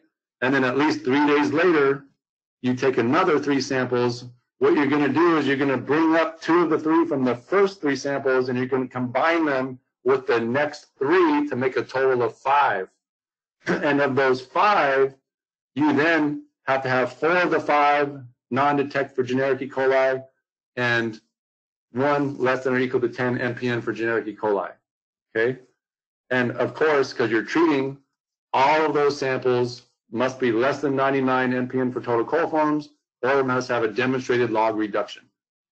Okay, so this is performing monthly routine water sampling, okay? So again, to reiterate the treatment processes, there's 4 steps we need to do. We need to do a treatment assessment. That is figuring out how you're going to set up your treatment so that it's effective, right? And you're going to have to take at least 3 samples after you've set up that system to demonstrate that it works, right? And these are 1 every 20 minutes. Each of those 3, 2 of the 3 have to be non-detect, 1 of the 3 less than or equal to 10 MPN for generic E. coli, and that treatment is going to be considered effective. And then before you irrigate a 21-day to schedule harvest crop, you need to do an initial system assessment, right? So if your treatment assessment is at a very different time than when you might be irrigating a 21-day to schedule harvest crop, then those 2 test processes may be different, right? We do see that in some crop systems where the crops are very, very short, have short lifespans, like, again, planting to harvest schedules are very short in time frame. We could possibly see how you'd perform a treatment assessment and an initial system assessment on the same time. But we do require that you are able to, the intention here is that you're able to demonstrate that you've set up your system effectively, and then as that water goes through your system, that it meets the microbial quality requirements of type A water, right? And so again, we're not trying to be punitive here. What we're just trying to assure is that if you set up your system for treatment long before you're actually going to use that water for overhead irrigation within a 21-day to schedule crop, that at least before you do that, then you've rechecked the system to show that it still functioned properly and it still is providing type A quality water before you're irrigating with it. So that's the intention of performing a treatment assessment and another initial system assessment, is that if there's a time frame between when you've actually set up the system versus when you're going to use it for the first time, that nothing has changed, right? And that you can still demonstrate that the treatment parameters are being met and the quality of water is good throughout the entire system. Now, from an ongoing monitoring perspective, like I said, every time you fire up that system, we expect you to be able to demonstrate that that system is functioning properly, okay? And what that means is that's not necessarily a micro test. That's more or less a way to demonstrate either again, the parameters of the actual machinery is working properly, again, proper RPMs, or, you know, volume of water, maybe it's the amount of sanitizer at the end of a sprinkler head, whatever way you kind of deem that monitoring to be, like, this is how it's going to demonstrate the system is functioning, that we're fine with that. And then, of course, on an ongoing basis, once you've started using your treated water for overhead irrigation, and if you continue to do so, then on a monthly basis, we expect you to continue to treat, or to sample that treated water system to assure that the water is still on an ongoing basis meeting the type A quality standards. And again, for 3 samples, 2 of the 3 need to be non-detect and 1 less than or equal to 10. Or if you're combining samples to 5 total samples, then 4 of the 5 must be non-detect, 1 less than or equal to 10 MPN, and all need to be less than 99 for total coliforms or demonstrate at least a 2-log reduction. So that is treatment of water used for overhead irrigation within 21 days of scheduled harvest. So let me go to some more questions real fast.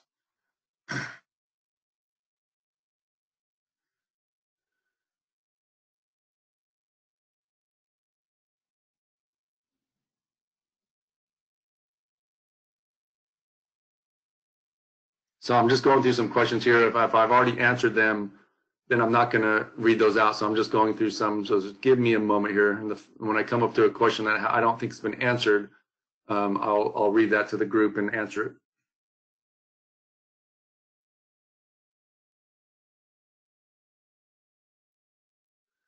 it. So one person says, just FYI, a lot of municipalities don't have the current water year's results yet, and they only have the previous year. And we understand that. So if you can't get, if your municipality doesn't have a report for your current year, we do accept the previous year's report until the municipality comes out with their most current report.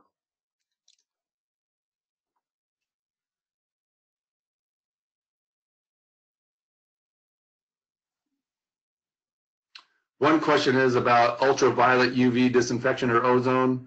How can you demonstrate that the system is working? And again, it goes to, to answer that question, it goes to just what we've been talking about up to this point, is the monitoring process needs to be able to demonstrate that the ozone or ultraviolet UV, I guess, strength, if you will, is meeting your requirements. And so again, that may be for a UV lamp that you've replaced it at its requirement for, best management of UV, like lights need to be replaced because they start to become weaker. So it could be those different things, right? The number of hours or minutes that the UV light bulb has been used could be a monitoring impact. But again, on an ongoing basis, you're also going to be doing monthly micro testing. So you have to basically, with your contractors, figure out the best way to demonstrate that the system is set up correctly and that you're monitoring it so that it's meeting the requirements of the setup.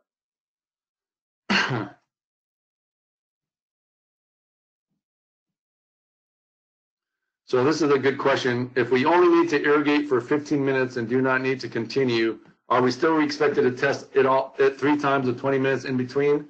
And the answer is, as far as I can tell, you'd probably want to run that system longer just so that you can figure out that the expectations of time are met, because that was a minimum time frame that we want you to meet is 20 minutes in between. And so again, that's a very unique scenario.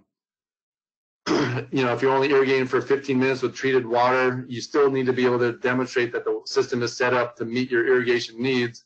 And in fact, we fully expect a lot of systems to require, at least 10 minutes to even get kind of equilibrated. That means all the treatment is working and all the system is pressurized and all the other things, right? So if you're doing these really short irrigation cycles, you may have to set up your system or be able to demonstrate it in a different way that we really didn't anticipate. And so, from that perspective, whoever asked this question, please reach out to me. We can start figuring out how you might meet the requirements, and we can talk to other people about it as well.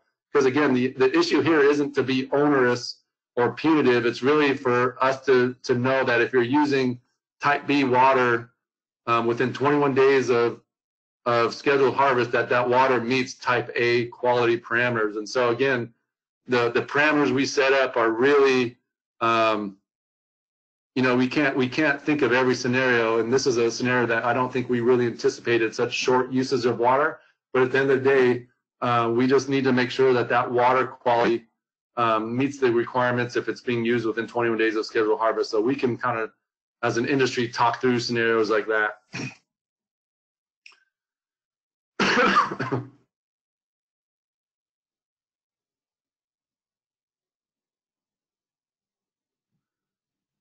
There was a question about the use of copper as an antimicrobial. There's actually lots of studies about using copper as an antimicrobial, but whether that's an EPA approved and all those types of things, that's what the user would have to determine. Because at the end of the day, the only thing we really care about is that the water meets, the requirements for type A within 21 days of scheduled harvest. That's an EPA approved sanitizer, and that it's being used according to label. And lastly, that you're meeting all other requirements and regulations and laws. So whether that's environmental impact and those other things. So again, if copper is a potential antimicrobial, it may be able to be used, but it would have to meet all those other requirements.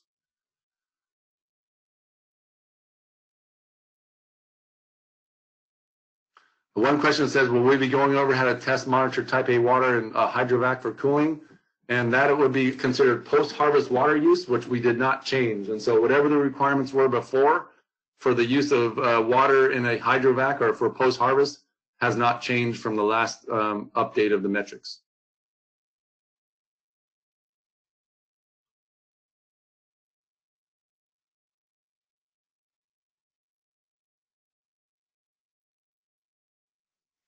One question says, how I described the 6 sample requirement within 21 days of scheduled harvest does not make sense because of how folks harvest. And so that's actually a really good point. I want to kind of point out some scenarios about when you may not have to take all 6 samples. And that really has to do with how close you are to scheduled harvest, right? So if your monthly sample, let's say on the first of the month, and you're actually irrigating a crop that's within 21 days of scheduled harvest, but the harvest is literally 5 days away, you may not get your E. coli and total coliform test results back for 4 days.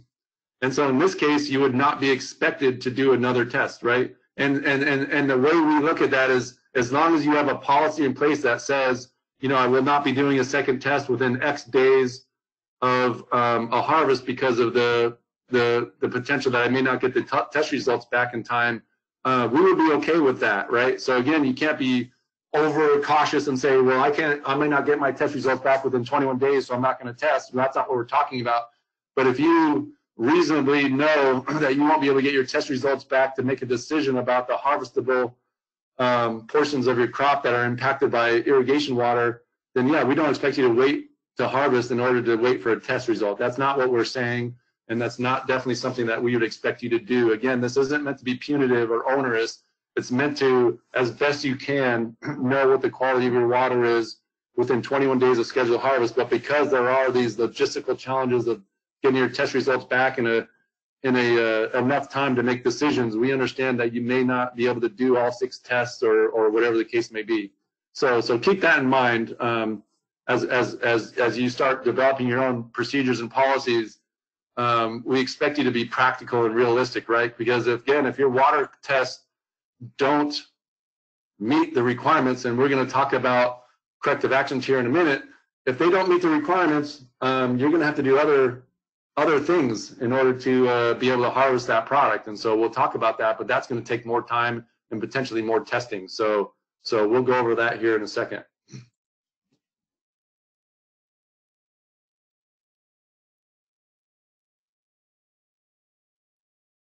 All right, so I'm moving on. Sorry, computer's freezing here a little bit. All right, so find it and fix it, right? So this is really a very important mantra for us, as I mentioned early on, right? What I'm going to go into here in a minute is the corrective action process. And the corrective action process relies, doesn't rely on, I shouldn't say that, we don't want you to rely on testing, right? But it does allow you the ability to test for pathogens if you suspect your water quality did not meet the requirements. However, with that said, we do know that testing isn't the most, repeatable or most accurate way of determining if something is contaminated or not, right? Because of the heterogeneous nature of our contamination events. And so from that perspective, we really want you to kind of take this home, is that when you're thinking about your water source and your water system, if there's ever a challenge in those sources or those systems, we want you to find out where those challenges lie, and we want you to fix them. And we want you to be aggressive about fixing things and not relying on testing, okay? Again, we already rely on testing quite a bit for generic E. coli indicators and total coliform and all those types of things, but we also are very cognizant of the fact that we tested a lot in Yuma, and we tested a lot in California, and we still had outbreaks that were potentially associated with water, right? And so from that perspective, our indicator testing, is fraught with challenges, but also at the same time, we know that some of the farms that were implicated in the outbreaks from the past year and a half were also testing their product before harvest, and that didn't find the problem. So again, while we do allow testing to kind of allow for some harvest, we don't want you to rely on that. We want you to really become really intimately knowledgeable about your water irrigation system, so that when a challenge pops up, that you're able to really quickly find where that challenge is coming from and then fix it, right? That's the big goal of our metrics, of our water quality metrics moving forward. Okay, so let's go into what we just discussed, right? So if you have a type A water source or system, or if you have a treated type B system where you need to treat the water to make it type A before you use it within 21 days of scheduled harvest, okay? So let's say you take 3 samples during an initial system assessment, and they don't meet the requirements that we outlay here, right? So of the 3, 2 need to be non-detect, and 1 less than or equal to 10 mpm for generic E. coli. If they do not meet that requirement, that does not mean that your type A source and system are immediately not allowed to be type A. What we expect, again, is for you to look at your source and your system to try to determine why those 3 samples didn't meet the criteria. But at your very next irrigation event, we want you to take 5 samples, okay? So the initial system assessment was 3. 2 of the 3 should be non-detect and 1 less than or equal to 10 mpm. But if they don't meet that criteria, then at the next irrigation event, we want you to take 5 samples, 1, 2, 3, 4, 5, not 1, wait 20 minutes, 2, wait 20 minutes, 3. That's not what we're saying. It's just take 5 minimally 100 milliliter samples, and we want you to test those for generic E. coli. If 4 of the 5 come back non-detect and 1 less than or equal to 10, then we're going to assume that those last 3 tests were an anomaly, and you can continue to run that system as a type A system, okay? This is the same for treated water or type A water. If you are doing 3 tests at any given time, and the 3 do not meet the non-detect standard and the less than 1 or equal to 10 mpm for generic E. coli, we expect you to test at the very next irrigation event, test 3 more or 5 more samples, okay? And if those 5 come back 4 non-detect and 1 less than or equal to 10, then we consider that system to be fixed for whatever reason. And we're hoping that you have other documentation that shows you did something. But in some instances, you may not know what caused it. But we expect you to do an analysis of the system, try to review what may have caused that problem to happen, and then take 5 more samples. If, again, 4 of the 5 are non-detect and 1 less than or equal to 10, then that system is considered still fine, and you do not have to do anything to that crop. Okay, so that's very important for you to understand, right? One time that you did not meet the requirement does not throw you out. However, if the 3 samples do not meet the minimum requirements for type B water, which is 126 geometric mean, 235 single sample, then that system would not be classified as a type A system, and you would need to fix it moving forward, okay? So that's something to understand. So if you do not even meet type B water quality, that's a totally different thing, and you'd fall back to the original type B corrective action criteria for how to make a type B system, you know, able to be used again, right? But on all the requirements for type B water fall into that place. But we're not talking about that here. What we're talking about is, let's say you take 3 samples from your initial system assessment, and one of them is non-detect, another one is 2, and another one is 5 for generic E. coli, right? MPN for generic E. coli. In that case, you're still, you know, very, very low, right? You're still less than 10 on those 2 samples, but you have 2 of them, and that does not meet your requirements, right? And so from that perspective, if you have something like that, you try to figure out why, right? You have some sort of analysis of your system, water system survey, and then you take 5 more samples at your next irrigation event. If those 5 come back okay, then you're okay. Those 5 go into your corrective action folder, and you move on as if you fixed the system, right? And you start from the beginning, right? If you need to take 3 more samples at some point, then you do that. Now let's say those 5 do not meet the requirements, right? So let's say you've done 3 samples, and you know those 3 don't meet the requirements, and then at your next irrigation event you take 5 more, and those 5 don't meet the requirements. Now your type A system automatically becomes a type B system. You will need to reclassify your system as type B, and you'll have to perform what we're calling a level 1 assessment, which is a root cause assessment, okay?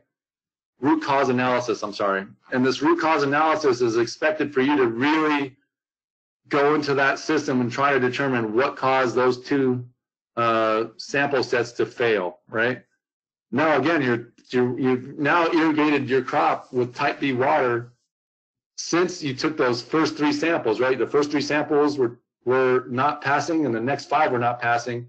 So now you've been irrigating with type B water within 21 days of overhead irrigation, and in that case, if you've been irrigating within 21 days of scheduled harvest time frame, then you'd consider that crop either not for the fresh market. In other words, you're not going to harvest it for the fresh market, or you're going to send it to a processor that has a kill step, or you're going to perform pre-harvest pathogen testing on the products that were exposed to that water, right? And so that is the corrective action moving forward.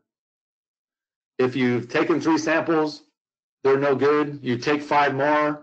If those are no good, and you're within 21 days of scheduled harvest, then that product, that crop that's been irrigated with that water is now considered either, again, it's been considered that you've been irrigating with type B water, so you either consider that not for the fresh market, in other words, you don't harvest it, or it gets sent to a process that has a kill step, or you have to do pre-harvest testing for pathogens on that product before you harvest it. Okay, so those are your corrective action pathways.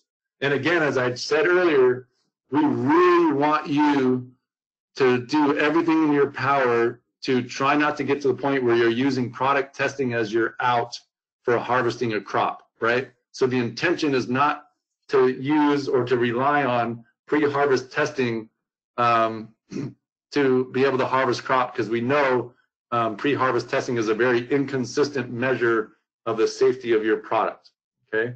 So there's a few questions here, so let me open this up real fast.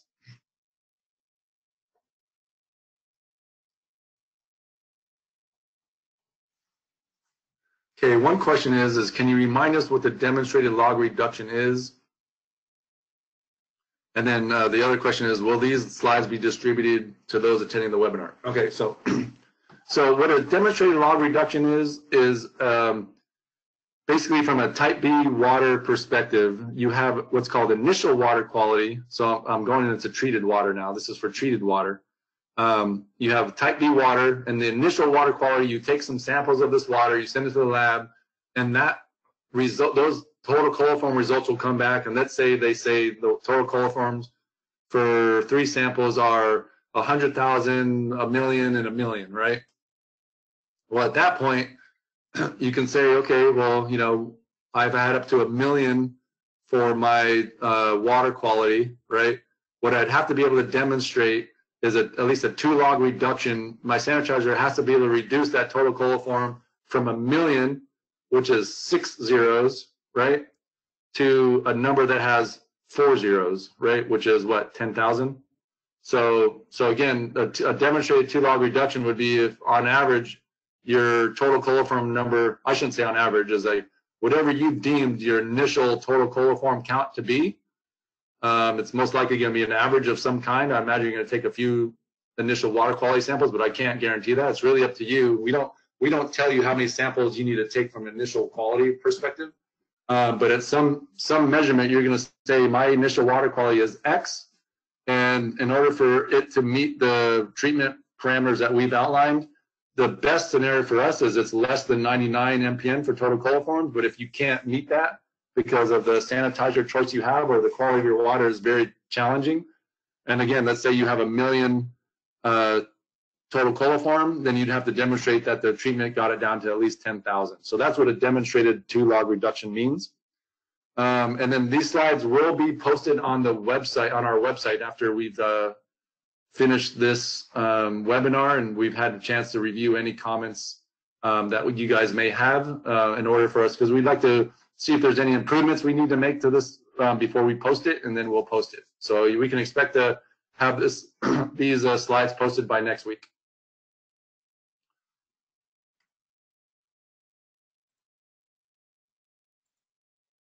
Okay, procedures. So we are getting on to almost we're a little past 2:50 now, so we're getting up there. Apologize, I know this is some heavy duty stuff, but it's important, so I appreciate all the questions. So we do know there's going to be some procedure development with this new water standard.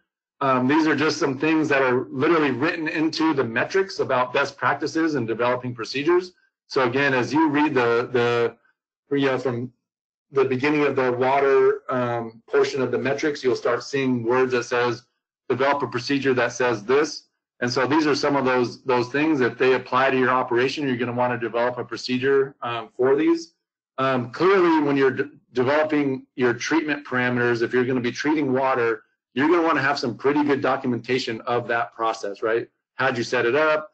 How do you turn it on every time you use it? You know, you're going to want the auditor to know that when they read your procedure for how to turn it on, that almost they could turn it on and operate it, right? You want to write some procedures for how to do this.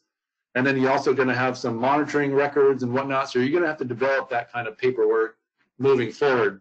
But in additional to that, there's other procedures about just prevention, right, and mitigation strategies. So, you know, one of the things we say in the best practices is to prevent contamination of irrigation equipment and application equipment, right?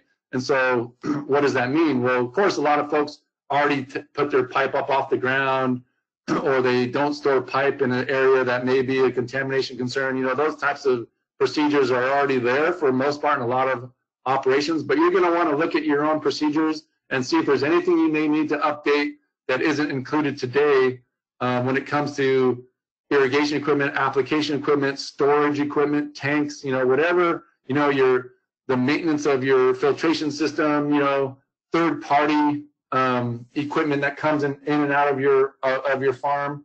Like anything that comes into your farm, we do anticipate you're going to have the ability to manage that equipment, right? So, you know, working with your third-party contractors, if they're bringing in, you know, again, tanks of fertilizer and things like that, we're going to want to know how those tanks are being managed so that they're not a cross-contamination concern, right? And so, again, those are just things to think about as you're developing your procedures and SOPs. Prevention of standing stagnant water and diversions to minimize and or prevent runoff. So again, this not only goes to the equipment side of things, but also to your water sources and systems. management of system components used for crop amendments. So again, if you're injecting anything into your pipes or pump systems, is there anything about that could be a risk, and do you have to manage that risk? Of course, corrective action programs. As we get into the scenarios here in a moment, you're going to see that there's a few things you're going to want to think about as you're developing your own procedures and policies as it comes to water system management. Continuing there, regularly scheduled visual inspections of your system. So again, we know you guys are already doing water system assessments, pre-season system assessments, and we also know a lot of folks do this on an ongoing basis. But is the frequency enough, right? And so we just want you to analyze that, and if it is, it is, right? We're not saying necessarily what the frequency of inspections have to be, but we want you to inspect based on risk, right? Regular cleaning and maintenance of reservoirs and canals. Again, this really goes to what you have control over. We don't expect you to maintain a main canal in Southern California, right? That's the responsibility of the water district, but we do expect you to maintain things that are in your control and that are on your farm. Controlling pest access to storage and conveyance systems. Again, this is already in the metrics to some degree. But we just want to continue to let you understand that if something can be contaminated, we just want you to control it the best you can. We also want you to understand that all treatments comply with state and federal that all treatments must comply with state and federal requirements. So again, if you've never done this kind of stuff before, you're going to want to understand what your policies and procedures are for making sure you're doing all that, right? And so whether that's a training requirement, whether that's, again, look at all the scenarios that we already deal with. How are you going to assure that folks who are setting up your systems and running them on a day-to-day basis are doing so in compliance to all the laws and regulations that will be required? And then, of course, lastly, water treatment chemistry compatibility. We know you guys are kind of mixing a lot of different cocktails in your water for whatever reason, fertilizers, soil amendments, whatever the case may be. So if you're also now starting to put sanitizers in this water, is that going to have a compatibility issue? Will that compatibility issue be a food safety issue? Will it be a human safety issue? Could it be a crop quality issue? All those things are things you're going to probably want to consider as you're moving down the line, just to make sure, again, that you're not only meeting all the food safety requirements, but all the environmental requirements and then any other requirements for safety or anything else, right? This is a big deal. This is a big change, and we just want you to start thinking through what how those changes might impact your operation. Okay. So let me get to, there's a few more questions here.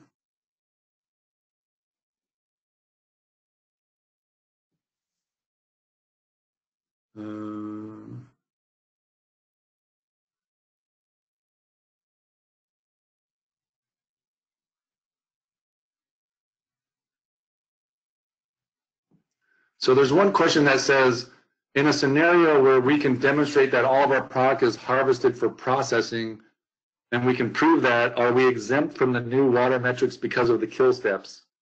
To be quite frankly, we have not discussed that, but I think if you could prove that scenario, then you would probably not be expected to have to treat your product. But again, our products end up in the world in different ways, and so from that perspective, though, I do, me personally, I have inspected operations that kind of have to show that their products are going to be, going through a kill step, and not necessarily in the fresh produce industry. So I could think of ways that could work where you would be exempt, but right now we don't have that kind of developed. But again, this isn't meant to be a punitive issue. If through some sort of way you can document and demonstrate that your products are going to be processed and gone through a kill step, I could see how you would probably be exempt from these requirements. Question here is, when is compliance going to be required? As of right now, August 1st is our time frame. So August 1st is when we're going to be expecting these to be in place. Products including line cleaner in the title do not usually meet Fed and state registration standard. So I'm assuming what this question means is that if there's a particular type of sanitizer or something that's meant to clean equipment, for instance, as opposed to, for a pesticide or sanitizer application, then you're probably not going to be allowed to use that. That may be the that may be the case. And so again, really what we require, because we don't know every single type of sanitizer that's out there and all their intended uses, the requirement is that the sanitizer is EPA approved, that you're using it according to labeled requirements, right? So that's something that's going to be reviewed during an audit, and that you meet all other applicable rules and regulations. So again, this is kind of a very high, broad, vague statement that we're making. But again, if you potentially think a sanitizer is being used in a fashion that it shouldn't be or isn't labeled to be used, then probably try to find a different sanitizer. All right.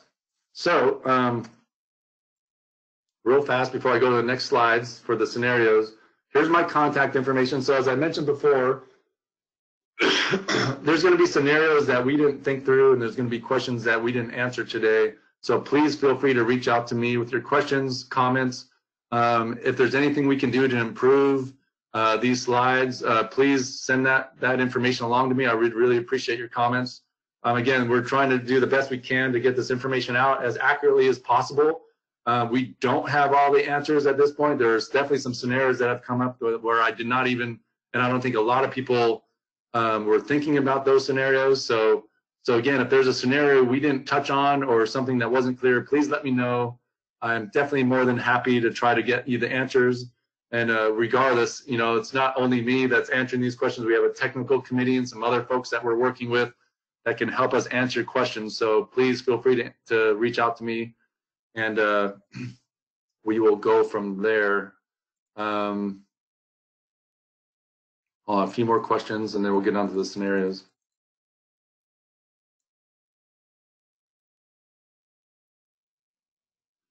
Okay, so let me get out of this one and go to our next presentation. If I can.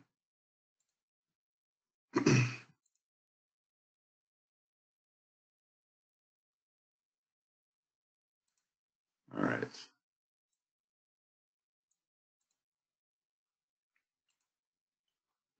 All right, guys. So obviously you guys can come on and go anytime you want. We do have about 30 minutes left for this presentation, so I hopefully will be able to get through these. And again, these are really just to start getting you thinking about the metrics, what their intentions were. I'll go through some of that. But these are just scenarios to kind of start getting your brain thinking about how this is effectively going to work and what are some of the do's and don'ts and all that kind of thing, okay? So let's talk about 21-day to overhead irrigation, right? So again, the idea here is that this 21-day to scheduled harvest is a very important time frame for us, right? Because as you get closer to harvest, and if there's a contamination event, it's more likely that contamination event is going to be in a higher amount, right? Because there isn't as much environmental degradation, because there isn't as much time between when the contamination event occurred and the actual harvest date, right? So that's the intention here. This 21 days is meant to give the environment time to reduce potential contamination, right? That is the whole intention here. Is 21 days the right amount of time, all that stuff? This is the best conservative time we could think of at the moment. I'm sure as this gets studied more, it will change. But right now, the kind of rule is within 21 days of scheduled harvest, right? So scheduled has a very particular meaning, and that's what these scenarios are going to kind of help you to understand. Scheduled means scheduled, right? And schedules, as we know in agriculture, change. And so from that perspective, we just wanted to there is some flexibility with this 21 days, but there are scenarios where flexibility is definitely understood to be okay. And then there's other scenarios where you may want to consider it not okay, right? And so that's all I'm going to get into that. Let's go into the scenarios and we can talk through some of this. So scenario number one, a leafy greens crop was scheduled for harvest on November 24th and was harvested on November 25th because temperatures were seasonally cool, which caused the crop to mature slower. Your last overhead irrigation with untreated water was on November 2nd, which is 23 days before harvest. is this allowed under the new requirements, yes or no? So again, we have a requirement that if you're going to irrigate with overhead water within 21 days of scheduled harvest, so that's within 21 days of scheduled harvest, that water needs to meet type A water quality. In this example, they use type B water for overhead irrigation 23 days before scheduled harvest. So this is longer than 21 days. Is this okay? Yes, right? This is the best scenario, right? Because if you are using type B water and you're kind of getting, obviously this is kind of risky, right? You're using it right up to the 21-day kind of line there, but yes, that's okay, right? You can use type B water for overhead irrigation as long as it's not within 21 days of scheduled harvest. So 23 days is an acceptable time frame. Scenario number 2, kind of the opposite, right? A leafy greens crop was scheduled for harvest on November 24th and was harvested on November 22nd because the market was good and product was needed, right? Your last overhead irrigation with untreated water was on November 2nd, which is 20 days before harvest. Question, is this allowed under the new metrics, yes or no? So again, the scenario is, right, we want you to use type A water for overhead irrigation within 21 days of scheduled harvest. But we realized when we were developing this standard that there are going to be a few scenarios, very clear scenarios, when a harvest might be moved up sooner than what is scheduled. Okay, scenarios include a weather event where we're supposed to harvest tomorrow and it's supposed to hail. So what we're going to do is we're going to harvest today because we need to save the crop. That is a very realistic reason why you may harvest the crop sooner than the 21-day window. Another similar weather event is over the past 3 weeks it's been unseasonably warm, right? And so crop has moved up quite fast, right? And so we may be harvesting crop 4 days sooner than we scheduled it to be harvested. Is that acceptable? Yes, that is an acceptable way to move up harvest, because again, this is a climactic event. We can't control nature. Like we said, we expect you to be able to manage things within your control, right? The control of weather is not within your control. The other scenario we talked about was markets, right? Sometimes a market is good, a market is hot, there isn't a lot of product available, because there's a shortage and you have product, right? And someone needs it, and so you're going to harvest it, right? So while, realistically speaking, this is okay, right? We talked about this as an industry, that this is how we as an industry work. This is a normal, everyday scenario of how the industry works. Markets change, availability of products change, and we may have to move up harvest to meet those requirements. However, with that said, while this is something that is considered acceptable, remember that you want to develop procedures and policies and standards so that if you know that this 21-day window is very important to the industry, maybe you develop policies so that you start irrigating with treated water 28 days out as opposed to 22 or 23 days out, right? Let's try to avoid harvesting crop sooner than this 21-day window, and especially when it comes to economic reasons for harvesting crop that have to do with just, again, a market is good, and so we're going to make a lot more per case, right? We just went through a couple, obviously outbreaks as an industry, right? And so we want to be really cognizant about what we're doing, what the impressions are about that, even if it is a very real part of our environment and of our industry. Let's try to develop policies and procedures that really limit or minimize the amount of times that we're going to actually have to harvest within that 21-day to schedule harvest window, okay? But to reiterate, moving up schedule because of markets is something that was discussed during the development of this, and it was something that we all agreed is likely to happen. And again, this is not supposed to be a punitive standard, right? The standard is meant to be practical, useful, and something that's going to be implementable. But at the same time, if you can develop policies and procedures to limit this exposure, we really would appreciate that you do that. Scenario number 3, A leafy greens crop was harvested on November 22nd due to an error by the harvesting supervisor. He was supposed to harvest lot A with a scheduled harvest of November 22nd, but harvested lot B with a scheduled harvest of November 24th.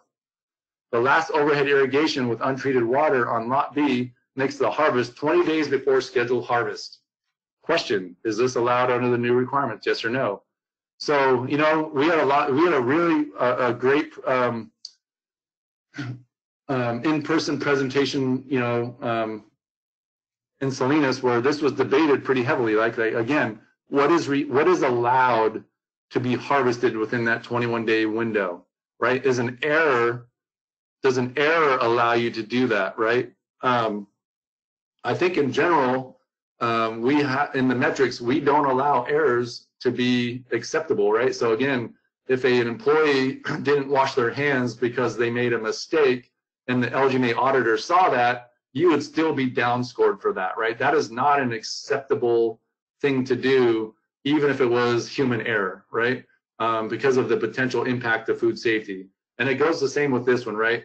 If a supervisor is, like if a harvest crew is like a third-party crew and they don't know your farm very well, or the farms are next to each other, and if he makes a mistake and harvests the wrong lot, and it's within this 21-day to schedule harvest window, that would not be acceptable under the LGMA at this point, right? And so again, I really recommend that you guys do your best to communicate to any foreman or harvest supervisors. Again, this is more of the shippers and handlers out there, because you typically impact harvest time more than the growers do. But as the growers and the shippers and handlers are communicating, and as schedules are changing and all this type of thing, I think it's really important that you guys go out of your way to make sure harvest crews know when it is okay to harvest and when it is not okay to harvest. And the other idea that has come up from some folks is that they've been saying how they're just going to use the same idea as pesticide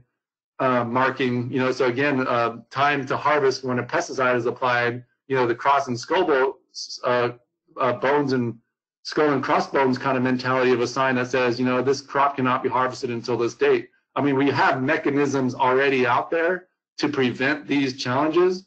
So again, as we go forward and start developing our own policies and procedures, let's use what we already have and what we already do to help us manage these new programs, right? Scenario number 4, a baby lettuce crop has a plant to harvest time frame of 21 days. The first overhead irrigation with untreated water was for seed germination. Is this allowed under the new requirements? So again, this really goes to just black and white type stuff, right? This is an example that may not be true in 99.9% of the lettuce that's grown out of there, where you literally harvest the crop before 21, sooner than 21 days when it was germinated, right? I mean, that typically doesn't happen with a lot of crops. But at the end of the day, the idea here is, what do the metrics say, right? The metrics clearly say in our tables that if you're going to use overhead irrigated water for germination, it needs to be greater than 21 days from scheduled harvest. So that's in the metric, right? So again, just from a black and white perspective, I just wanted to point that out. Again, this isn't really something we think we're going to see, but that is what it is. So there's a few questions here. Let me go through them real fast.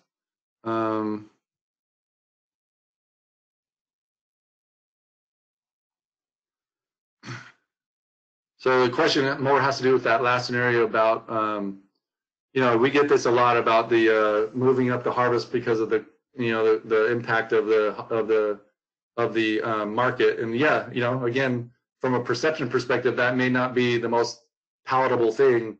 But again, this is the real world, right? We have to be realistic about things. And again, at the end of the day, this is what we discussed as an industry.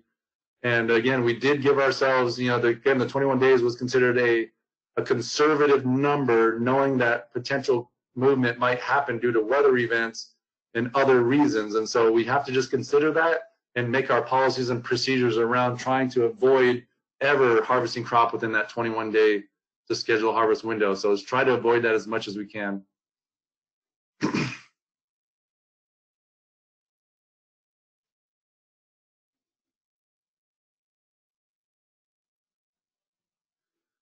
And so another question comes about and said, you know, because I've been talking a lot about not relying on product testing in order to, in case you have a bad water result, right?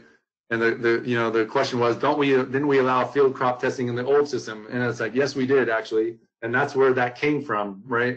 We mimicked some of the old standard and moved it forward to say, yeah, if because we have changed our water quality parameters they're a lot stricter now, right? The water quality is a 10-fold decrease from 126, and now it's non-detect and one sample less than or equal to 10.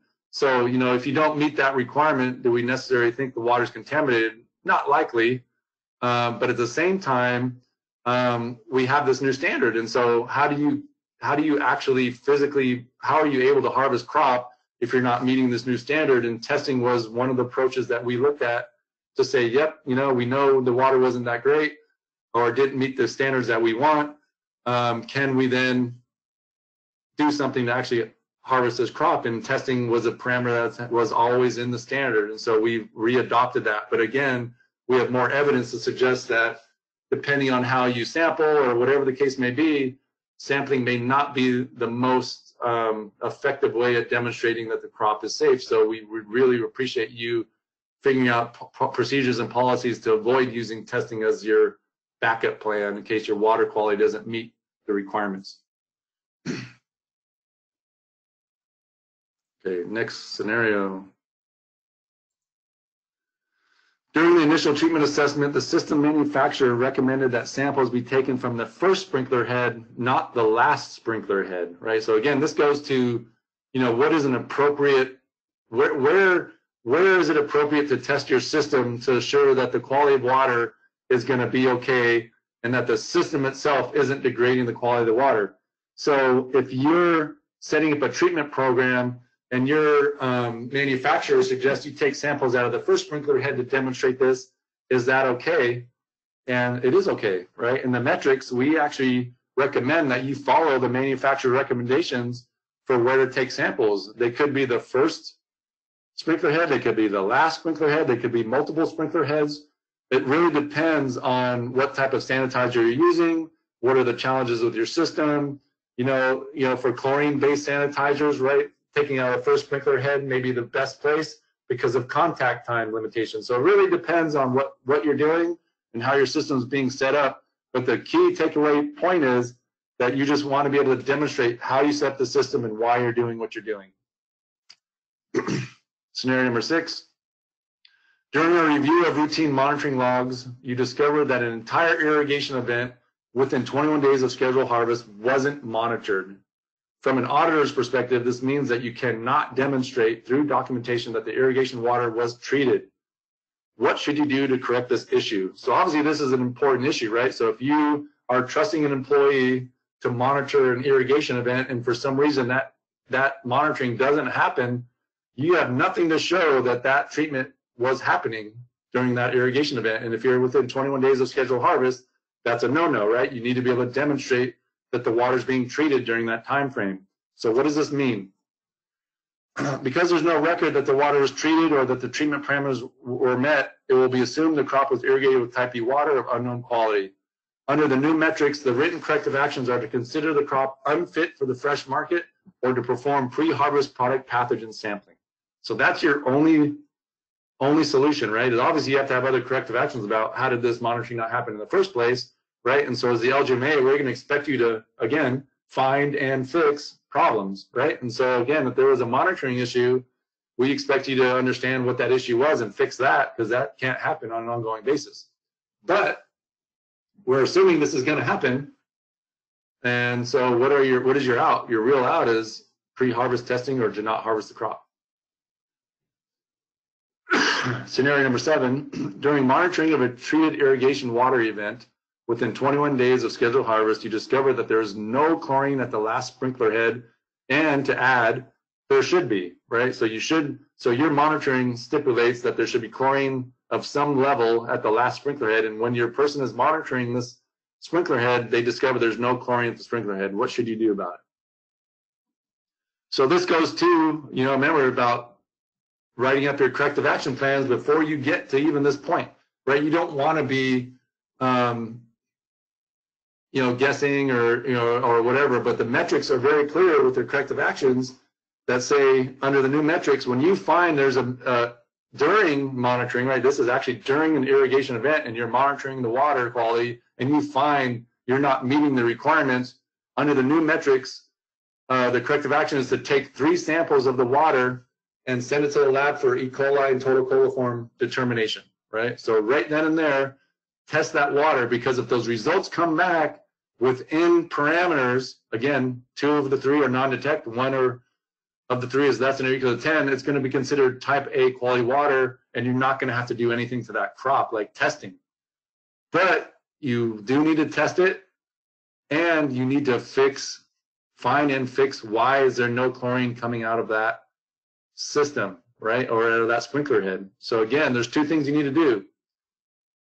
Sample the water and to see if it still meets quality parameters for type A, and find and fix the problem. That's the things you can do. Now, if it is determined that that water does not meet the requirements, you've now been irrigating with type B water, right? And so you have to consider that, what to do with that crop. And in this scenario, we had a person ask, well, let's say I have 10 sprinkler heads in a line, and it was determined that the last 2 lines didn't have enough chlorine coming out of them. Do I have to test the whole field, sprinklers 1 through 10, the water that touched the products in sprinklers 1 through 10, or do I just have to sample the ones from the last 2? And the simple answer is, I can't tell you, right? Because at the end of the day, if you only sampled the last 2 and they were positive, what does that mean for the other product that you didn't sample, right? So that's a complication. That's a complicated answer. But at the end of the day, the intention again is we're really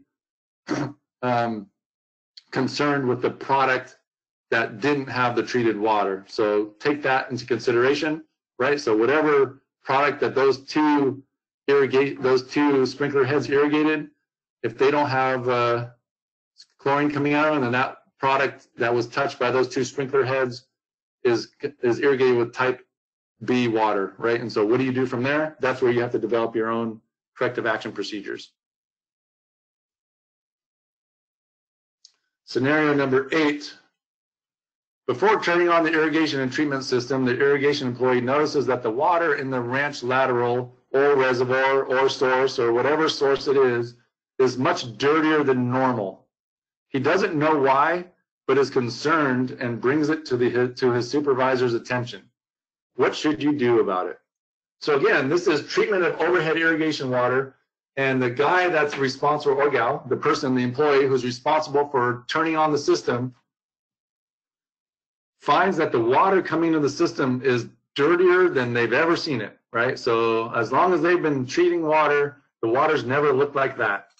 And they're concerned, and they don't know if the treatment's going to be effective, right? That's the intention of this question, right? Is like, my water quality coming into my treatment system is different than what it was before. I don't think I set up my system in order to meet the quality of this incoming water. What should I do about this? So again, that's really an important policy and procedure perspective to talk to. As an organization, you need to talk through these things. What are you going to do if this happens?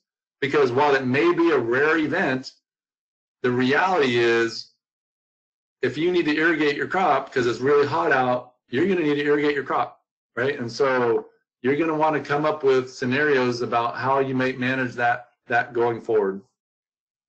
And again, we don't have great answers for that, but again, it's a risk-based approach. And just understand, what does it mean if the water is more brackish or more turbid or whatever the thing is? What are you going to do if that happens? Irrigation, or a sampling of irrigation water number 9. While combining results so that you have 5 samples, you find that 2 of the results show there's low levels of generic E. coli. Both are under 10 mpn, but the acceptance criteria only allows 1 sample to have generic E. coli. What should you do next? Well, in this particular example, right, you must review the irrigation system to try to determine why the water is not meeting the acceptance criteria and retest the water at the next available irrigation event. During the retest, you must take at least 5 samples. 4 of the 5 need to be non-detect for generic E. coli, and all 5 must be less than 99 mpn for total coliforms. or have a demonstrated log reduction. If you meet that criteria, you can move forward. Okay, so again, you were able to retest with 5 samples and they came back good, you're actually good to go. Scenario, and this is kind of combining number 9 going to number 10. After retesting the water, the results come back and show that the water still does not meet the acceptance criteria. What should you do next? The water cannot be used as type A water until the water meets the acceptance criteria. You are now type B water, right? So this is, you have a test result, it's bad. You have a retest result, it's bad. Once you have those 2 in a row, your system is now a type B system, and you have to perform a level 1 assessment, which means a full root cause analysis on your system to try to find and fix the problem. And then you have to start from the beginning again to make that irrigation system type A. However, for the crop that was irrigated with that water, you have 2 considerations, either to not harvest it for the fresh market or to perform pre-harvest pathogen testing before harvest. Okay, we have some questions here.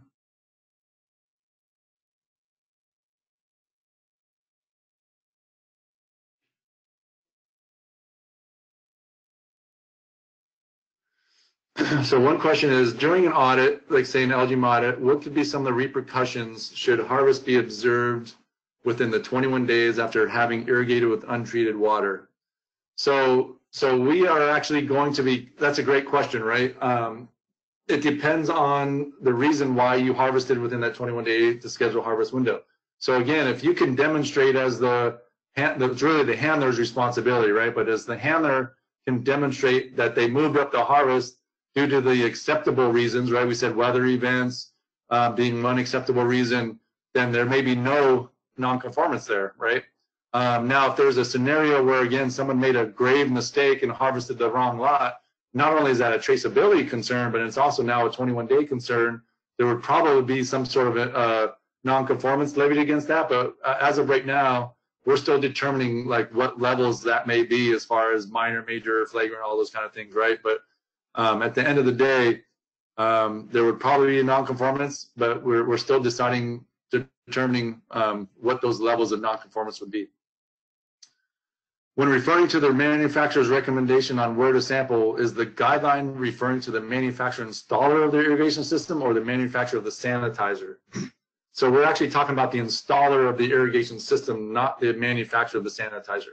So whoever you may be working with to set up your system, and that could be the manufacturer of the sanitizer too, right? I mean, they could be one and the same, but if there's someone you're working with to actually set up your treatment system, if they have guidance or recommendations because they have more expertise than you about how to do this, it's okay to use their advice at this point.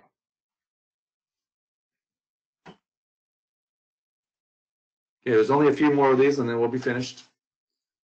So appreciate your sticking with it if you're still on board. Actually, let me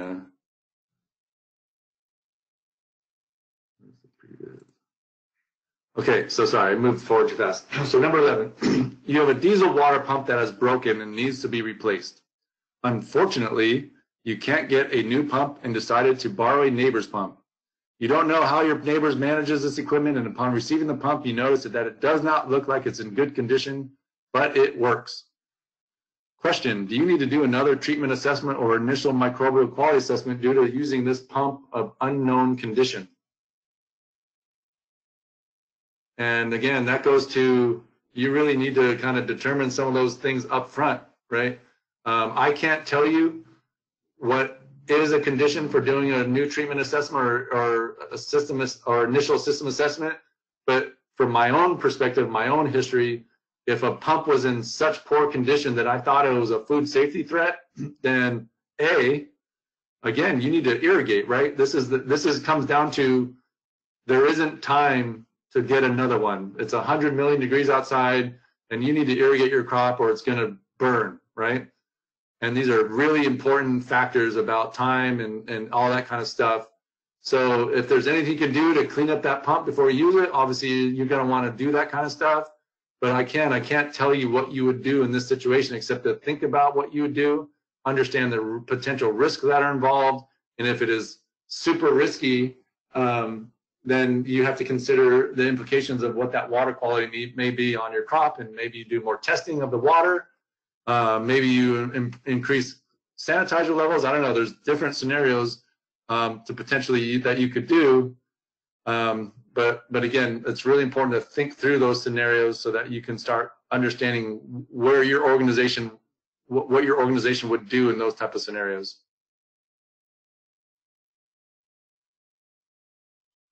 So there's a question that came about, will LGMA be compiling a list of recommended approved sanitizers? As I mentioned earlier, there is a website by the Produce Safety Alliance where they have compiled a list like this already. So if I'm more than happy to, if you email me, I can send that list to you, but it's also on the Produce Safety Alliance resource page. All right, and then number 12, a grower has 2 ranches irrigated by the same reservoir source. Each ranch can be irrigated at the same time with this reservoir. The grower has set up the irrigation system so that there is only one pump, filtration system, treatment equipment, irrigation pipe group, and ancillary equipment to serve both ranches.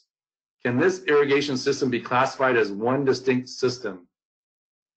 And this is kind of a diagram of what that may look like, right? So you have a reservoir. Attached to that reservoir is a filter and a pump and treatment process. And then after that pump and treatment process, the water tees off and goes to both ranches, right? And so it can irrigate ranch 1 or ranch 2 or both of them at the same time. Would this be considered one system? As I've laid it out here, it is likely that this is one system, okay? So again, this is a very general, generic, high-level kind of assessment here, but at the end of the day, again, this is not meant to be punitive or overbearing. It's really to say, is the water going through these systems different, right?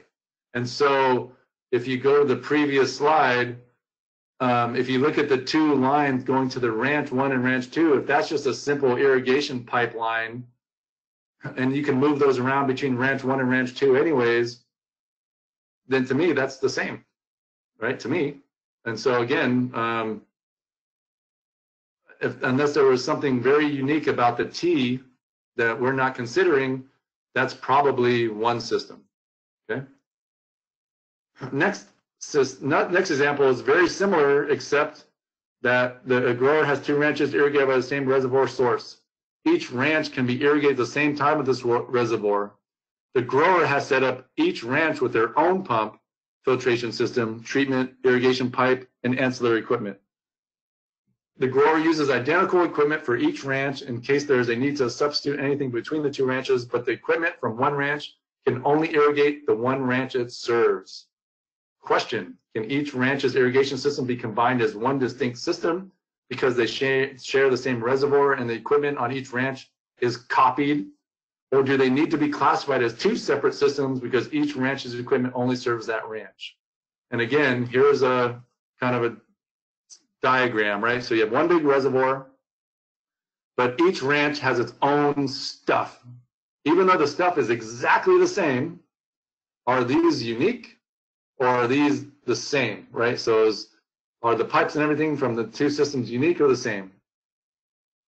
While the source is the same, these would be 2 distinct irrigation systems because each ranch has its own treatment system.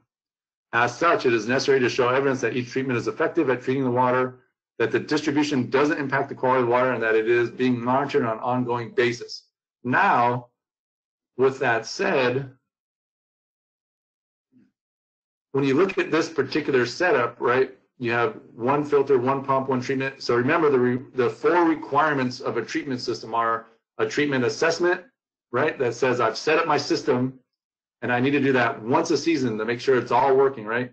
And then after I've done my treatment assessment, I do my initial system assessment, which is I pump the water through the whole entire system, and that system hasn't degraded the quality of my water. And then I need to monitor my system to make sure every time I use it, it's okay. And then on an ongoing basis, I need to then do routine monthly sampling for micro on this system, right?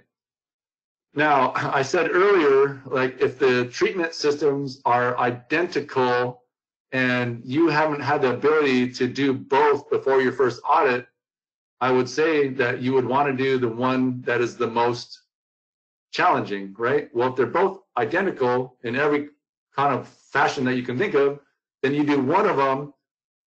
You know, at some point, we do still say in the document that you need to do every treatment system by the time the season ends.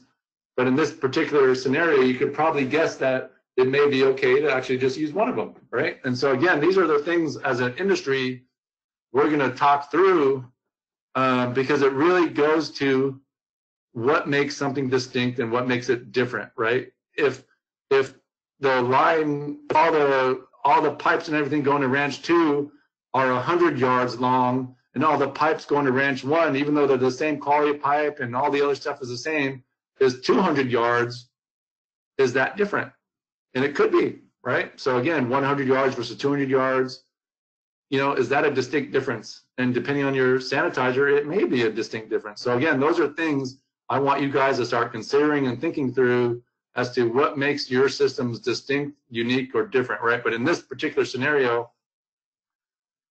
I would consider this 2 distinct systems, even though the source of the reservoir is the same. So again, it's going to be the debate moving forward. And as an industry, I'm looking forward to your comments, to your questions, and to all your other feedback, because again, this is new to us, and we're just doing the best we can with what we've been given. But at the end of the day, I think these are the things that we'll want to consider moving forward. So with that, I know I went a little over. I appreciate anyone that stayed on. Enjoy your weekend. And again, if you have any questions, comments, anything like that, please forward them to me, greg@lgma.ca.gov. And that concludes our presentation for today. Thank you very much.